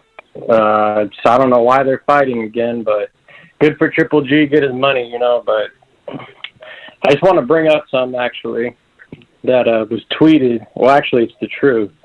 But 51 out of 53 credentialed boxing media journalists who had Triple G Canelo 2, only 2 scored it for Canelo. Oh. The other 49 scored it for Triple G. Like 30-something odd had it a all-out win for Triple G. And I think like 14 or so had it a draw, and only 2 scored it for Canelo. And that was tweeted by FightNews.com, who's a legit credible source, who's at the fight as well. I want to see that list because I was talking about that with Thunderdome, and we were and some guy called in and he said, "Oh no, those guys are you're picking the Canelo media members, the ones that love Canelo." I'm thinking, no, it was like in the first fight. Most media members picked had Triple G winning. This guy didn't believe us, and he never came back with his own list. That's kind of bullshitting. Yeah, I have a copy of that, Mr. BDA. I have a picture of it. Right. Yeah, I have a picture of the tweet from that night, and I didn't doctor shit. It's no. I know. Like 52 boxing writers. At the second fight, only 2 had it Canelo winning. Only 2. There you go. I think one was Coppinger and Kevin Lowell. Ioli. Yeah. I believe that you're right. I believe you're right. But all the others had it a draw, and majority had Triple G a win. G winning. I just want to make that clear so people know. Well, listen, that's an interesting point, and if you can somehow, I don't know if you're part of the Discord, the BDA Discord, if you can sneak your way in there, man. If you can I put that picture on Discord so you guys can see it? Absolutely, yes, please. Who are you on? Are you on the Discord? Yeah, I am your leader. I am your leader. Okay, yeah. Please post that picture because I've been wanting to see that list. All right, I'm gonna do it. I'm gonna do it right now. Fantastic. All right. Anything else you want to say before we move on? Like I said, I don't think Rolly Romero is going to be much for Davis, but hey, you never know. I hope it's another Adrian Broner, Maidana experience. That'd be cool. All right, well, we'll see if that happens. All right, thank you. I am your leader. Thank you for calling in, and we'll catch you on the next one. All right, man? Take it easy. Right on. Later, BDA. Thank you, man. All right, fellas, I got to dip out for 2 minutes, so talk about it. Jimmy, you want to bring this up. Benavidez Lemieux, for some reason, he beats up a past his peak Lemieux, and all of a sudden people now are finally creaming their panties over him. What's going on, Jimmy? Tell us about it. All right, I think Jimmy's incapacitated. Jimmy's there. Hey, I wanted to say something. I don't know, some people get... Hello? I'm sorry. Yeah. Oh, no, go Bucho. I didn't think you guys could hear me. Yeah. Okay. Well, Mr. B asked a question, but I just want to switch it up. Switch it back to Davis Romero. How come some people in the chat are getting mad? Because you guys are breaking down the fight, and so you mentioned some things that Romero can do, and then some people get mad because all they want to hear is Tank's going to knock this guy out, which is probably going to happen, but we still have to break the fight down, though. So don't get mad at us, man. Yeah, people don't get that. They just never do. They're not. I don't think they're interested in that. It's not because they're not interested. It shouldn't be discussed because it is important. The boxing channel, for Pete's sake. Hey, but wait, hold on, Gonzalo. Do you think this is going to be a mismatch? Like a complete mismatch? Or do you think there's a chance that this fight might be closer than we think it's going to be? It might be a tough, difficult fight until Tank Davis. It might be tough, but he's not going to outbox him. Tank Davis will still win the rounds. And they might not. He might be blasting the bigger man out of there, but he's going to win the rounds. And eventually, he's probably going to dismantle him, break him down, and knock him out. He might go the distance. He got that the retard strength. You can just tell by the way he looks. Mm-hmm. He can fucking take a shot probably, but he'll still dismantle him because he's very all over the place. He telegraphs his shots. He fucking loses his balance, and Tank Davis will close the gap on that, and he'll start tightening it down the screw with the fucking punches. And as the fight goes along, there's less and less that Romero's going to be able to do.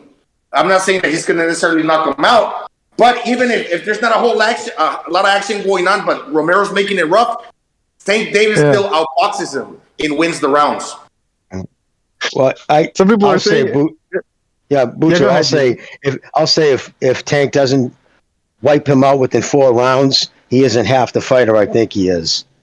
Oh, that's what I think about that fight, and I'm being straight up honest. I think he destroys that kid in 4 rounds.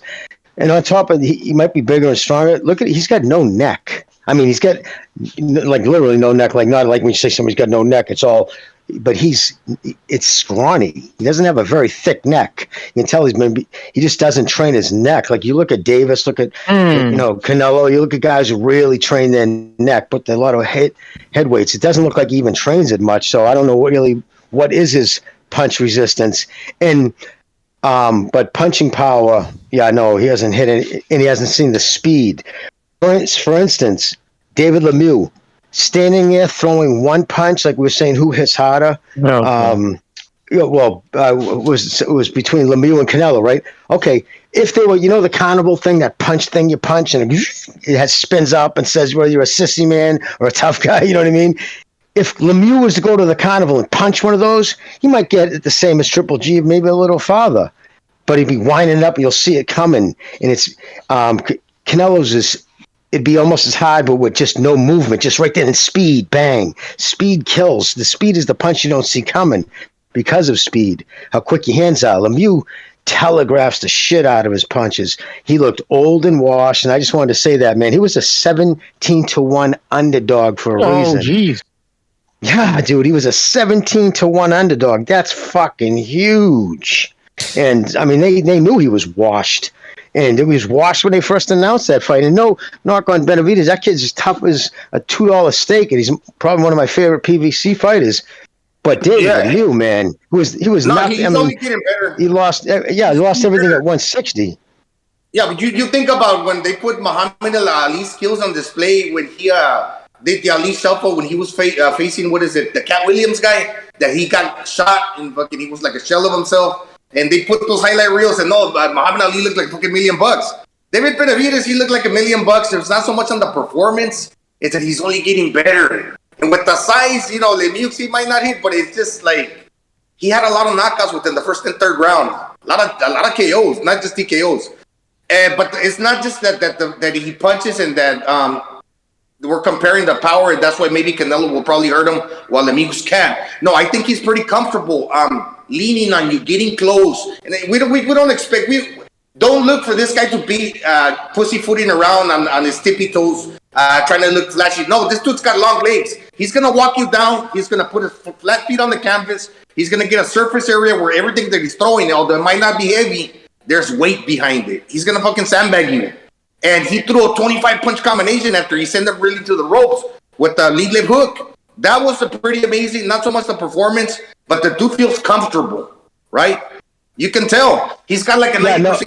In the chat, knockout net says Lemieux is only 33. That's not old.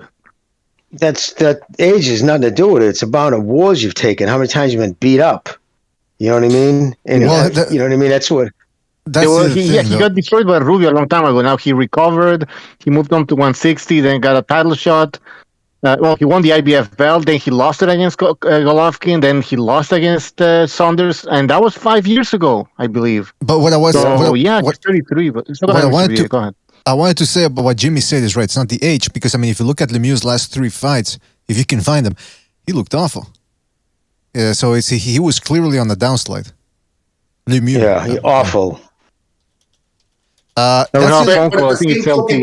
Benavidez did what he was supposed to, right? Exactly. He did what he's supposed to do to a 17-1 underdog.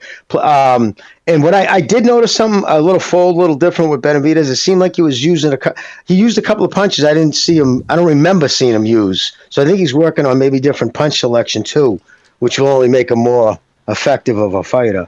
Yeah, listen. Yeah, and you know what? In the end of the day, this is what I see. What does Canelo lack that Benavidez has? Stamina and punch volume.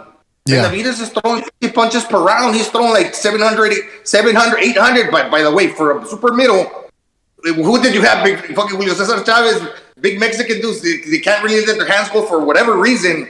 They're not pulling the trigger. There's not so many history like a big guy that can throw his hands like that, especially of a Mexican descent. Man, that's incredible. He's letting his hands go. Canelo's got only so many times they can be successful and try to catch this dude before it reaches a certain point that he's not going to be able to hurt, because he's also going to get tired. Yes, he might be hit harder. He might hit harder, but you got to conserve your energy to defend yourself against a dude that's putting his weight as he's throwing punches down your way. So he's going to spend a lot of energy blocking too. That's Maybe he has an opportunity early, but can you really tell me that as the fight goes down the stretch, he's going to have the inertia to catch you and hurt a big dude like fucking Benavidez? I don't see it happening.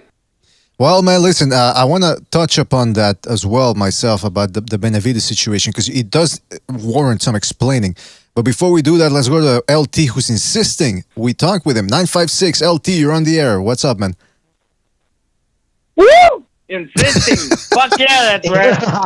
What's up, buddy? Shout out to everyone in the panel. Shout out to BDA. Yo, bro, look, man, I had stuff in my mind, bro, and everyone's acting like Tank versus Rolly. It's like the fight we've been waiting for. Bro, no one asked for this fucking fight, bro. No one. Let's be fucking real, bro. No one asked for this fucking fight. We've been always asking Tank to step up, and what does he do? Step down like 4 or 5 ladders. Not steps. He steps down ladders, bro. So fuck it, bro. Let's enjoy that circus. Let's not forget it's a circus, right? Are we on that page or no? All right. We're on the same page. If we're not on the same page, we'll fuck you guys. All right. No, fuck it. It's a circus. And we're on the same page. It's a circus, man, and let the best clown win. That's the best clown. Right? Yeah, absolutely. Let the best clown win. I got cotton candy. I'm gonna be selling it. You know, and I'm gonna bring my chimp if you guys want to take a picture with it. Like, what the fuck are you talking about? You're fucking LT's on the hook, man. Well, so LT, man, official prediction, man. Fuck, man, I don't know, man. Shit. Hey, what was it? I don't fucking. What happened? You want me to be real?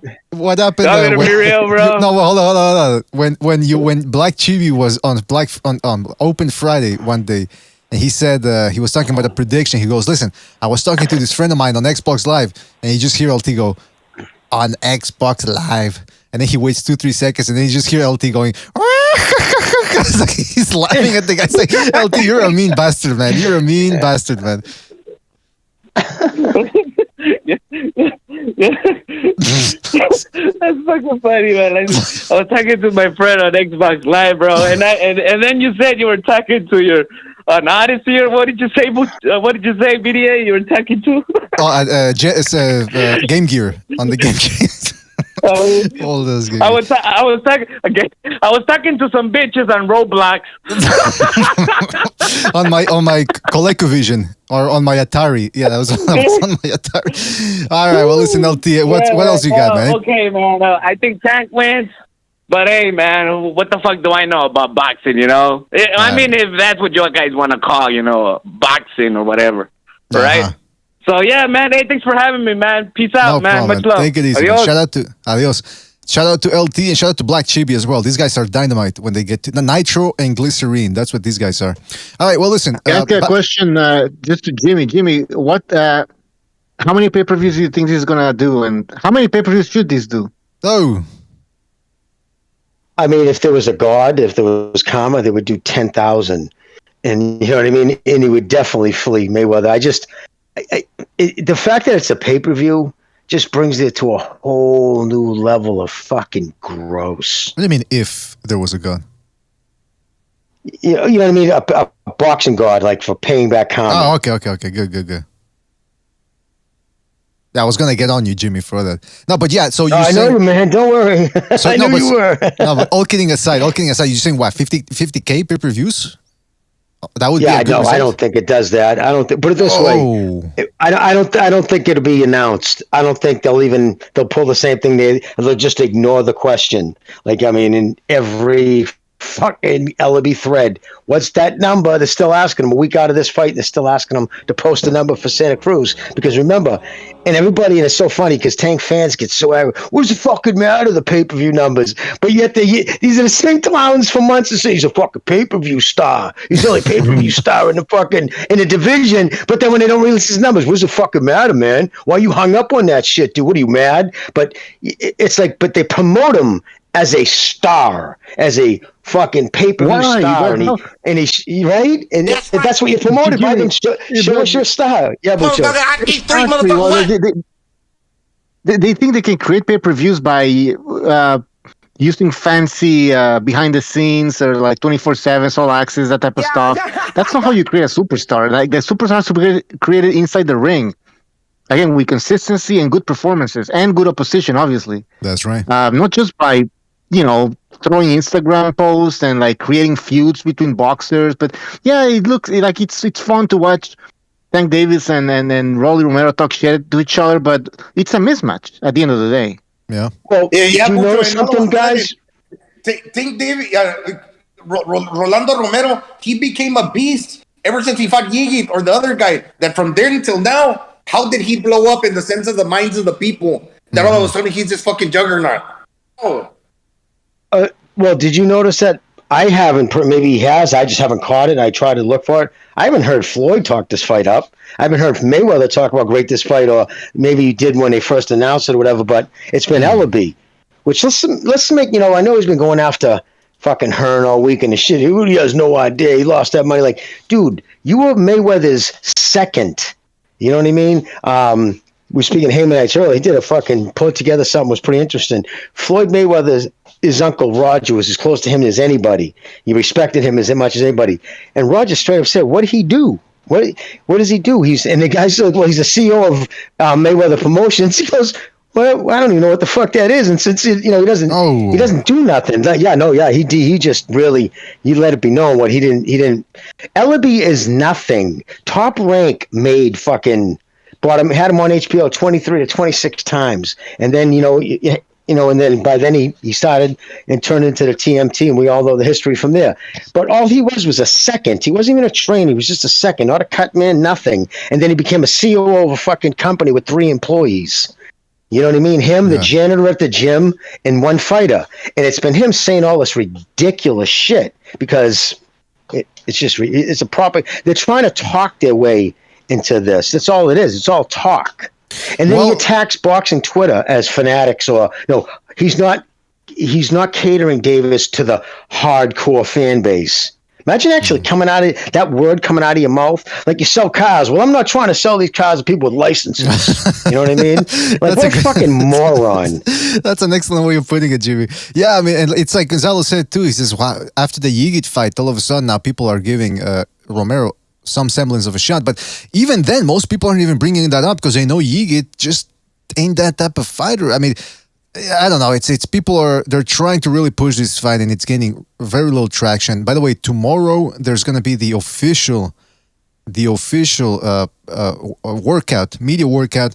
Then on Thursday they're going to have the press conference, the final press conference, and of course on Friday the weigh-in. So I think now is their last chance. I think they're going to really ramp it up because they know the only way they're selling tickets for this fight and pay-per-views is if they really do something outrageous with these 2 characters. So I think that's what they're going to. Because Guns, let's ask the Guns, because you're Gonzadamus here.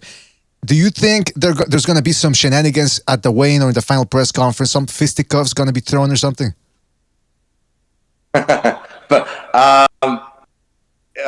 in the weigh-in, I don't think so. Okay. I don't know. Maybe they'll shove each other. Yeah. Will it blow up like what is it? A Bo. Who was it? Bo and who else? Larry something. Fuck. What was the guy's name? I think he beat Holyfield when he was an old man. But yeah, I know who you're talking about. Yeah. No, I don't think it's gonna get that crazy during the fight. Yeah, there might be, like you guys said, somebody fighting in the parking lot. Actually, dude, we live in a dangerous world. Maybe somebody gets shot. The world is fucking crazy right now, man. And I don't even live over there. I just hear the news. Yeah, hopefully that. There was a shooting at his last fight. Outside his last fight, 3 people were shot. Remember? No kidding. I didn't remember. Yep. Wow, that's with insane. the fight in Atlanta. Yeah, I think 3 people were shot. Well, listen, so you get some fireworks. You're gonna get more than you bargained for. Yeah, it's gonna be an explosive night. No, but you know what? Listen, with this fight, I'm really trying to. You guys know me. I always try to give the opponent the benefit of the doubt, even if he's a big underdog. But this is essentially a Tank Davis who's been around the block for a while against a prospect who already should have a loss on his record. So Tank Davis, it's imperative that he look good in this one. He cannot struggle against this guy who should already have a loss. I mean, look at Shakur Stevenson. When he fought Valdez already should have a loss. And Stevenson went in there and took care of business. He didn't look bad against Valdez. If he would have looked bad against Valdez, it would have been bad news. But he took care of business. And Davis is in the same boat. They're about to charge us $80 to watch a fight, right? Think about that. $80 to watch Davis fight a guy. If his trainers were worth their weight in spit, wouldn't hire him as a fucking sparring partner. Oh. Let me tell you something, man. Hey, by the way, shout out to Nicholas Argyros for his contribution with the super chat. He says, this guy cracking me up. No, he's talking about LT, yeah. Yeah, LT is quite the character, man. They don't call him the lieutenant for nothing. That's what LT stands for, right? Or no? What I like about LT, dude, it's the same reaction every time you ask him for a prediction, or he just starts that fucking like that. Like he starts giggling out. Yeah, that's like it's just so funny, man. His reaction every time, it kills me. Hey, 1 foot out the door says, shout out to Nicholas again for his contribution. And King KO says Larry Donald. Yeah, I think that was Larry Donald against Bo at the press conference. 1 foot out the door, shout out to 1 foot out the door says, wear your bulletproof vest at the fight. Yeah, do what Benavidez does. David Benavidez, when he walks into the ring with a bulletproof vest. Yeah, you never know, man. You never know. Speaking of Benavidez, that's what I wanted to say. Look, Benavidez, usually I don't say this guy's the next best thing if he hasn't fought anybody. But I will make exceptions every once in a while. With Benavidez, for example, even though he hasn't fought the best of opposition, the way he's taking them out is indicative of a guy that's way above that C level, right? Now, but of course, we still want to see how he does against a A-level fighter. But the fact that so many people lost their shit after the Lemieux fight, that's what it just goes to show what we always say on this show. People only remember your last fight. And most of the time, it doesn't matter who it's against. Even if it's against a past his prime guy who's out of his best weight division, if you take him out, that's what people are going to remember.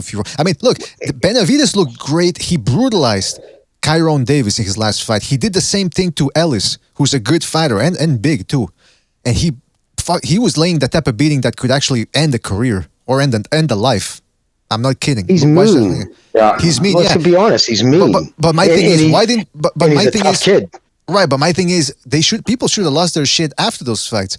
It took him taking on an older fighter outside his weight class to finally lose their shit. I think that's interesting.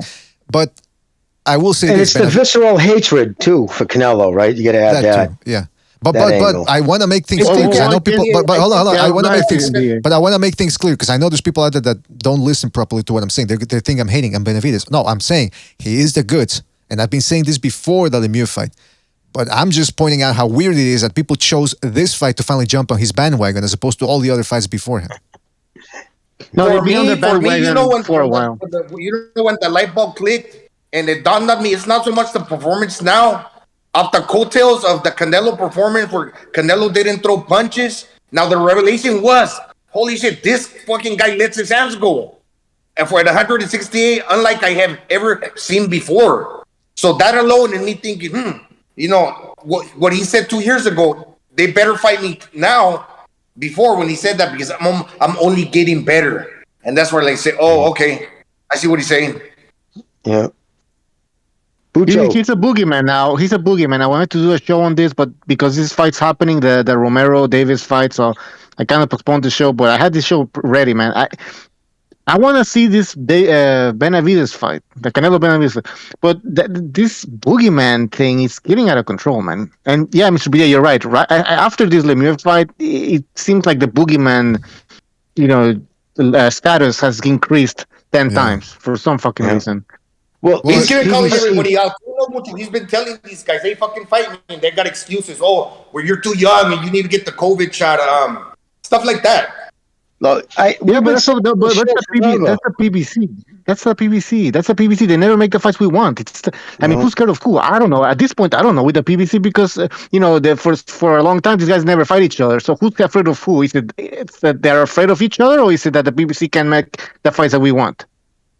I think they're always trying to hold off for the biggest money, for the least reward with their fighters. And I think, he outweighted the Plant fight because that's the one his 2 years ago or a year ago, Lukowicz was saying he wanted $7 million minimum. That was to start off with to face Plant or an Andrade fight too. Both those guys doesn't call for that kind of money. So that's the reason too. Now this is important too. And the PBC fanboys, you guys got to remember this.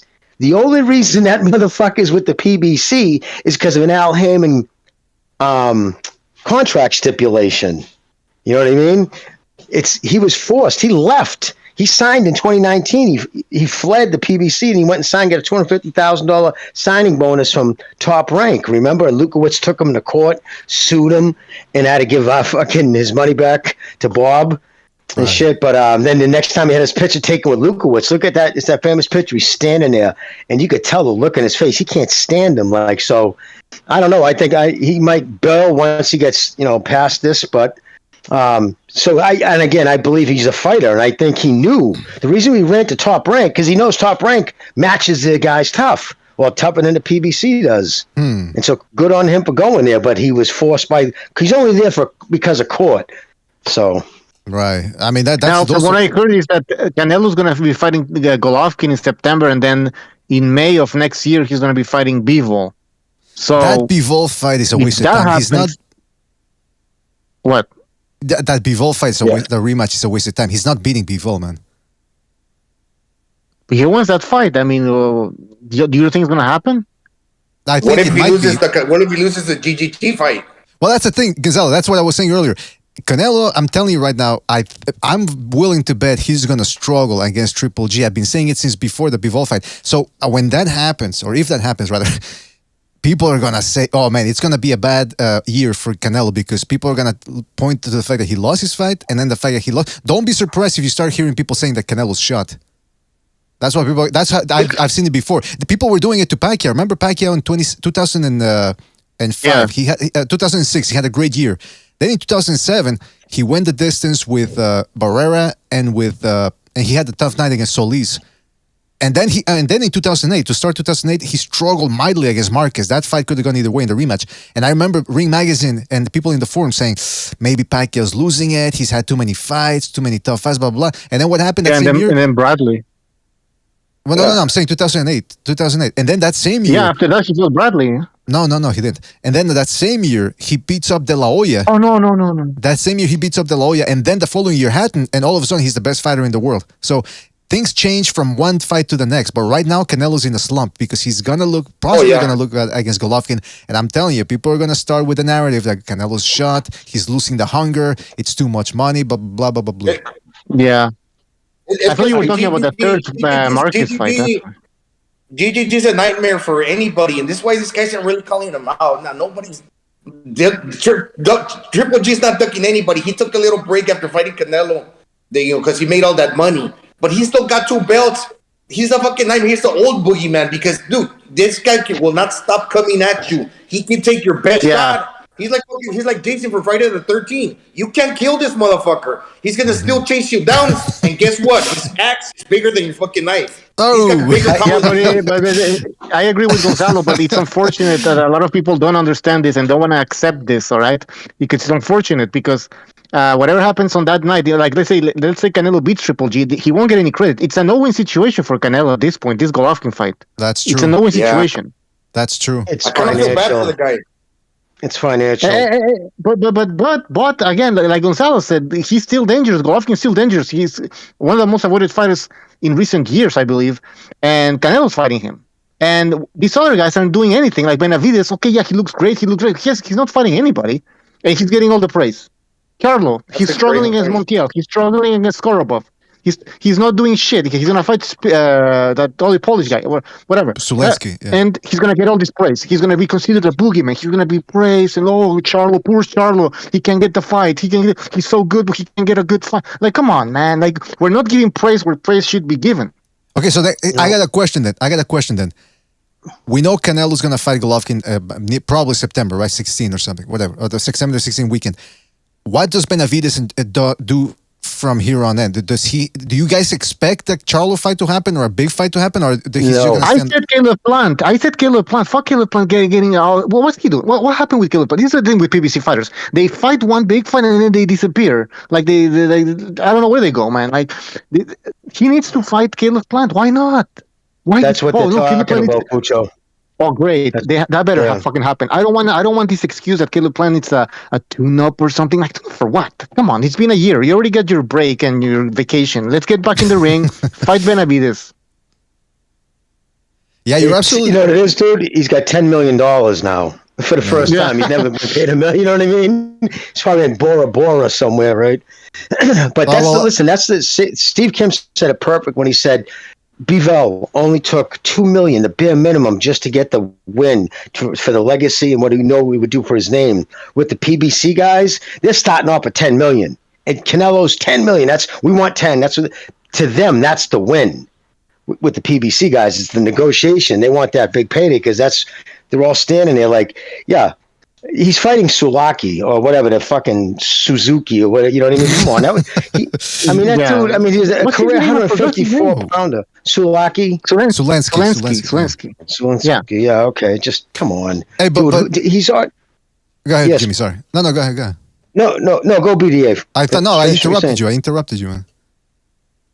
No, I was just gonna say that fight. I mean, it's just at this point, I was shocked that they actually did it because they were trying to say, remember they were saying Munguia, and then all of a sudden, it was up that fell apart because neither management company was going to let their fighter fight on the other platform.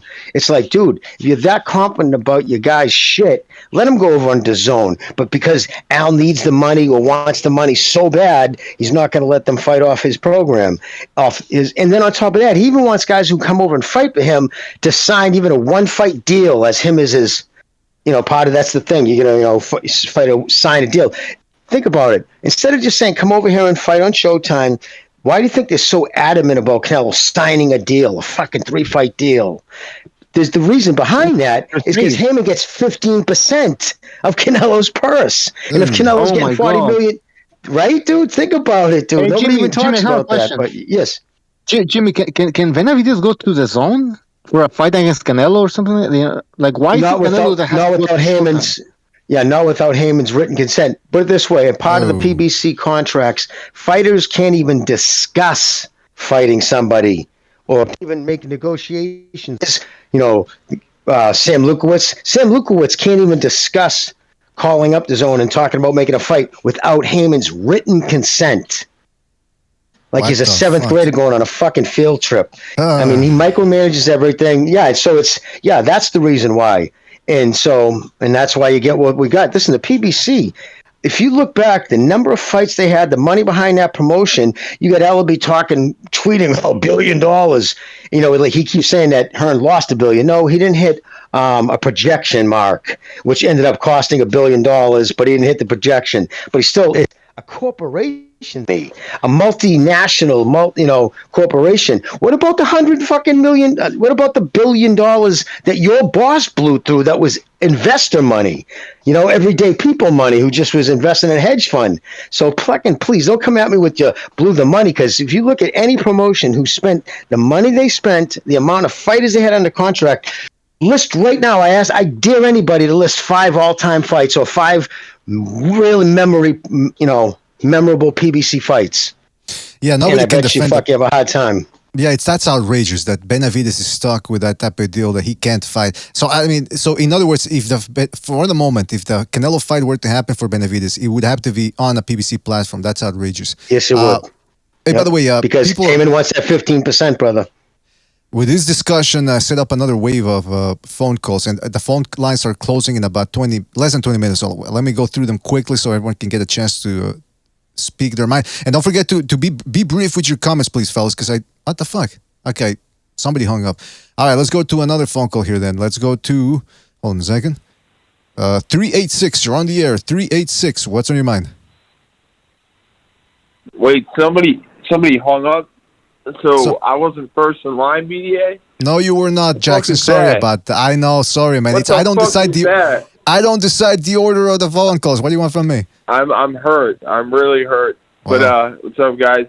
No, I want to touch on a few things related to Benavidez fight. But if there was any time to bet on Tank, it's right now, because he's going to leave Mayweather. And you think Mayweather's going to let him leave undefeated? If Rolly has any chance if Rolly has any boxing skills, he'll beat Tank, because they're not going to let him leave Mayweather Promotions undefeated. Floyd's going to be like, all right, you want to leave my company?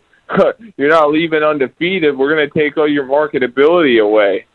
So if there was any time to bet on that fucking bum Rolly, I mean, they're both bums, but now is the time. Fucking that's it. That's the call. All right, now, Jackson, I know you got big balls, man. Are you going to be placing a wager this Saturday against Tank Davis? Maybe. If I have time, it would be worth putting a little bit of money down. Let those balls hang loose. Let those big balls hang loose, man. Come on. It'd be worth it, but I don't know. I'd like to hear your guys' opinion after this, but I really want to talk about Benavidez, because that dude is a bad motherfucker. Like, that dude, you can, I don't know, I saw videos, one video critiquing him, but, I mean, dude, he just beat the shit out of Lemieux, who's a tough, when have you seen Lemieux fall through the ropes like that? I know he's shot, but Benavidez is a freaking killer. I'd like to see him fight Bivol. Oh, hey, that would be. I know they're not gonna make that fight, but man, why not, man? Why not do it now, man? It's right. I think Benavidez is a tough fighter, but not based on that Lemieux fight. Lemieux is not even a super middleweight. Yeah, that's true. Well, listen, Jackson, he's a tough guy with a hard punch. Yeah. Listen, we got to move on to another phone call because we're running out of time here. But anything else you want to say before we move on? I don't know. I want to hear what you guys think about, that Tank, what I said about Tank leaving Mayweather Promotions not undefeated. But thanks a lot, guys. Thank you, Jackson. Call back next time, man. Always good to hear from you. Take it easy. All right. Well, Jimmy, you wanna? How about that? Are they gonna let Tank Davis go with undefeated away from the Mayweather stable? Well, they would have to get somebody. Well, I don't know how connected they are with the judges in New York because that's where they're fighting. So it'd be their commission would be picking the judges. Mm-hmm. But just real quick too, BDA. So think about this, right? So he wants Canelo to sign. They were offering for $55 million if you fight these guys. You know what I mean? So we got 35 guaranteed for Plant. The one fight contract. You know what Heyman made personally off that? $5,250,000 gross. That was his personal take at 15%. Wait a minute. So think about it. That's 15% of $35 million. That's $5.25 million. So that's why he wanted him to sign a 3-fight contract. He was going to make himself millions of dollars. You know what I mean? So close. And again, they're paying him his own money. Obviously, they can't. They pay Santa Cruz $300,000. Tank's the most popular fighter in the world, but they pay his opponents peanuts. No, the most popular fighter, popular like fighters like Canelo, when they change lives, you fight him, you make the kind of money that changes your life. They don't have that money over there. They don't have a platform to put it on. There's no war chest at the PBC. Heyman doesn't go out of pocket for anything. So everything is, it's not guaranteed with that. Yeah, you can make $100 million because they know Canelo, no matter who he fights, Charlo, no matter what. Benavidez, you kidding me? In Texas, another Mexican, they know they'll bring in well in excess of $100 million. So of course they can offer him crazy money because it's his money. Because no matter who he's fighting under what platform, that's the money he's going to make. It's just Heyman gets a big slice. So just keep that in mind when everybody's like, "Oh, Heyman, you should just sign with Heyman." That's why. Interesting. That's a very enlightening right there, Jimmy. Let's go to the phone lines real quick here. We're almost done here. We're running out of time, especially with the phone lines. 909, you're on the air. 909, what's on your mind? Hey, salute BDA and to the panel. What's up, man? Salute. What's on your mind? You recently said that Canelo shouldn't fight a Bivol. Who do you think he should fight since he's still under contract with DAZN? Yeah, I think what I said was I think it's a waste of time. He's not beating Bivol. I know some people were talking about how Canelo should have gone to the body more, should have done this, should have done that. Look, Bivol, not only is he bigger, he's faster, and he's better than him. It's a bad stylistic matchup on top of it. So who should he fight with DAZN? He's in a bit of a conundrum because, like we said, he's under contract with DAZN. He has to fight Triple G the third time. But even if he decided not to fight Triple G and decided to fight somebody else from the DAZN stable, who else is there? Andrade? It wouldn't be the worst fight in the world, but we already know what he does. John Ryder? Yeah, I mean, come on. Yeah, it's no. It's either Golovkin, Bivol, or outside of that, take on Benavidez, man. But yeah. And well, this is the fight DAZN wanted all the time. That's the reason why they gave him that crazy money. Remember, they wanted that Triple G fight. And that's the reason why they threw all that money at the beginning. So it's kind of like contractually kind of owes it to him. But it's the one thing that puts a real bad taste in my mouth about Canelo. The fight that he waited him out another 4 years. That's how much he was rocked in that fucking 10th round. He waited for that fucking dude to grow 4 years older. Well, what about you, caller? What's your dream fight for Canelo? Even like in a perfect world, don't worry about contracts. Who would you like to see Canelo fight next right away?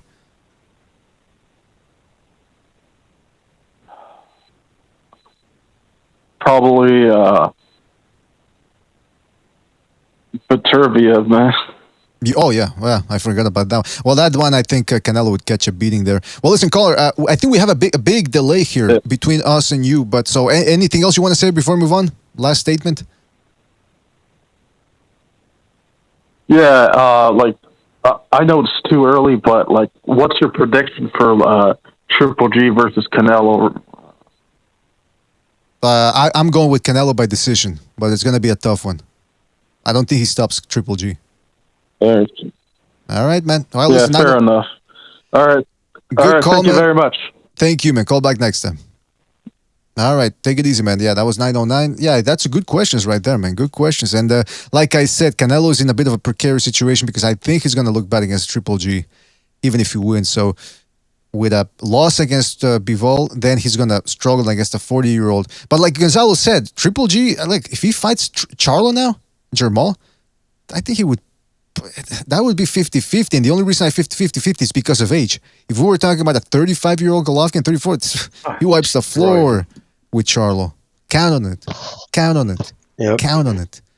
In any event, listen, we do have to go. The best thing that Charlo could probably do against Golovkin is fight like his brother. Run away, then try to score here and there.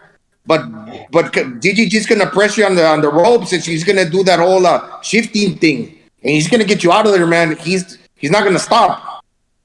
Exactly. Yeah. I like how Gonzalo's. Oh, go ahead, Jimmy. Yeah. Oh no! Say what you're gonna say. I like how Gonzalo said that Golovkin's like Jason, except he's got a machete and everyone else has a knife. I mean, just look at the Davidachenko fight. Some people feel that Davidachenko won that. Okay. Look at Davidachenko's face after that fight. He had to go to hell to make it 12 rounds. Hospitalized for 4 days. Jeez. Not treated and released. He was hospitalized for 4 days. Yeah, that's kind of swelling on his brain. And not only that, the same after that fight. Because he's got that solid chin. He's coming, and he's not stopping. And he don't even have to chase you down. Like, you can walk you down, boom, stalk you. Exactly. That's the most dangerous thing about Golovkin is that he'll stick to you like glue with that footwork of his. Well, listen, fellas, we do have to go. We've been on for about 2.5 hours here. So let's call it a day for today. Don't forget to hit the like button, fellas. Hit the like. I really appreciate everyone that donated via the super chat. Everyone that listened, as always. Tony Mack, 1 foot out the door. Don Ramon Cham, boxing fan. Gio Flores, Simi, So Passive License. Is there no show tomorrow? I'd have to talk to Buccio. I know he wants to do specifically a Benavides show, and I think he might be an open panel type of show where he just wants to get people's opinion on Benavides and really get down to the bottom of why so many people now all of a sudden are excited with Benavides. Why weren't they that excited, a couple of fights ago when he was still kicking ass? So that would be an interesting one. For sure, right now, we almost, unless something else happens, act of God or whatever, Thursday, there is going to be a second Renaissance. I'm going to be interviewing HBTC, who is going to be talking about gore videos, the whole community of gore videos, Mondo Gore, they call it. It's going to be a disturbing episode, so if you're not in that type of frame of mind to be listening to that type of stuff, I suggest you skip it. But as you know me, I'm still going to try to be a wise ass during the show, make some smart aleck comments, so try to diffuse the situation a little bit. But yeah, stay tuned for that one, second Renaissance. And what else? And Friday, I think it's always going to be open Fridays again. And that's about it, fellas. Thanks again. Like I said, King KO, Super Sardonic, Bernard, the Fighter Spirit. Shout out to the Fighter Spirit. Shout out to the Rat Pack Trucking Company. What about me, Marty, Wakanda, Don Ramon Champ, Steven Schneider, Eparkua, King Buccio in there as well, Tony Mack. Who else was in here? Well, if I forgot anybody, guys, we got to go. Can't name anybody, but you guys know who you are. Always appreciate you calling in. Always appreciate you listening. Thanks again for your support. Don't forget to hit the like, subscribe if you haven't subscribed already. And we'll catch you on the next one. Jimmy, last words before we leave? I just wanted to say real quick, everybody should be really happy that Ryan Garcia, I guess that commercial he does with that basketball player was the #1 sports commercial. They have those, you can somebody sent it to me, but he's getting all kinds of eyes. They're showing that on all the major networks all day long. It's like that little weasel. But anyways, I just found that out. I thought that was pretty weird. Wait, Jimmy, what about the AIDS medication commercial? That was a good one too, right? It's the science. Oh, does he really make one? Does he really have one? No. I was being facetious. I wouldn't doubt it. Would that surprise you? No, would that surprise you if he was just doing it? I think he'd do anything for the money. But yeah, that commercial, that was all over everywhere. ESPN, it's prime time. It's getting all kinds of play. So, well, good for him, man. Good for him. I'm gonna go check that out, see if I can find it. In any event, Jimmy, thank you for being on. Everybody on the panel as well. Well, everyone left, but thank you for being on as always. Really appreciate it. And thanks to everyone else who joined us as well. Everyone who listened, and we'll catch you on the next one, fellas. Thanks again for watching. Take it easy. I'm disappointed in every one of you.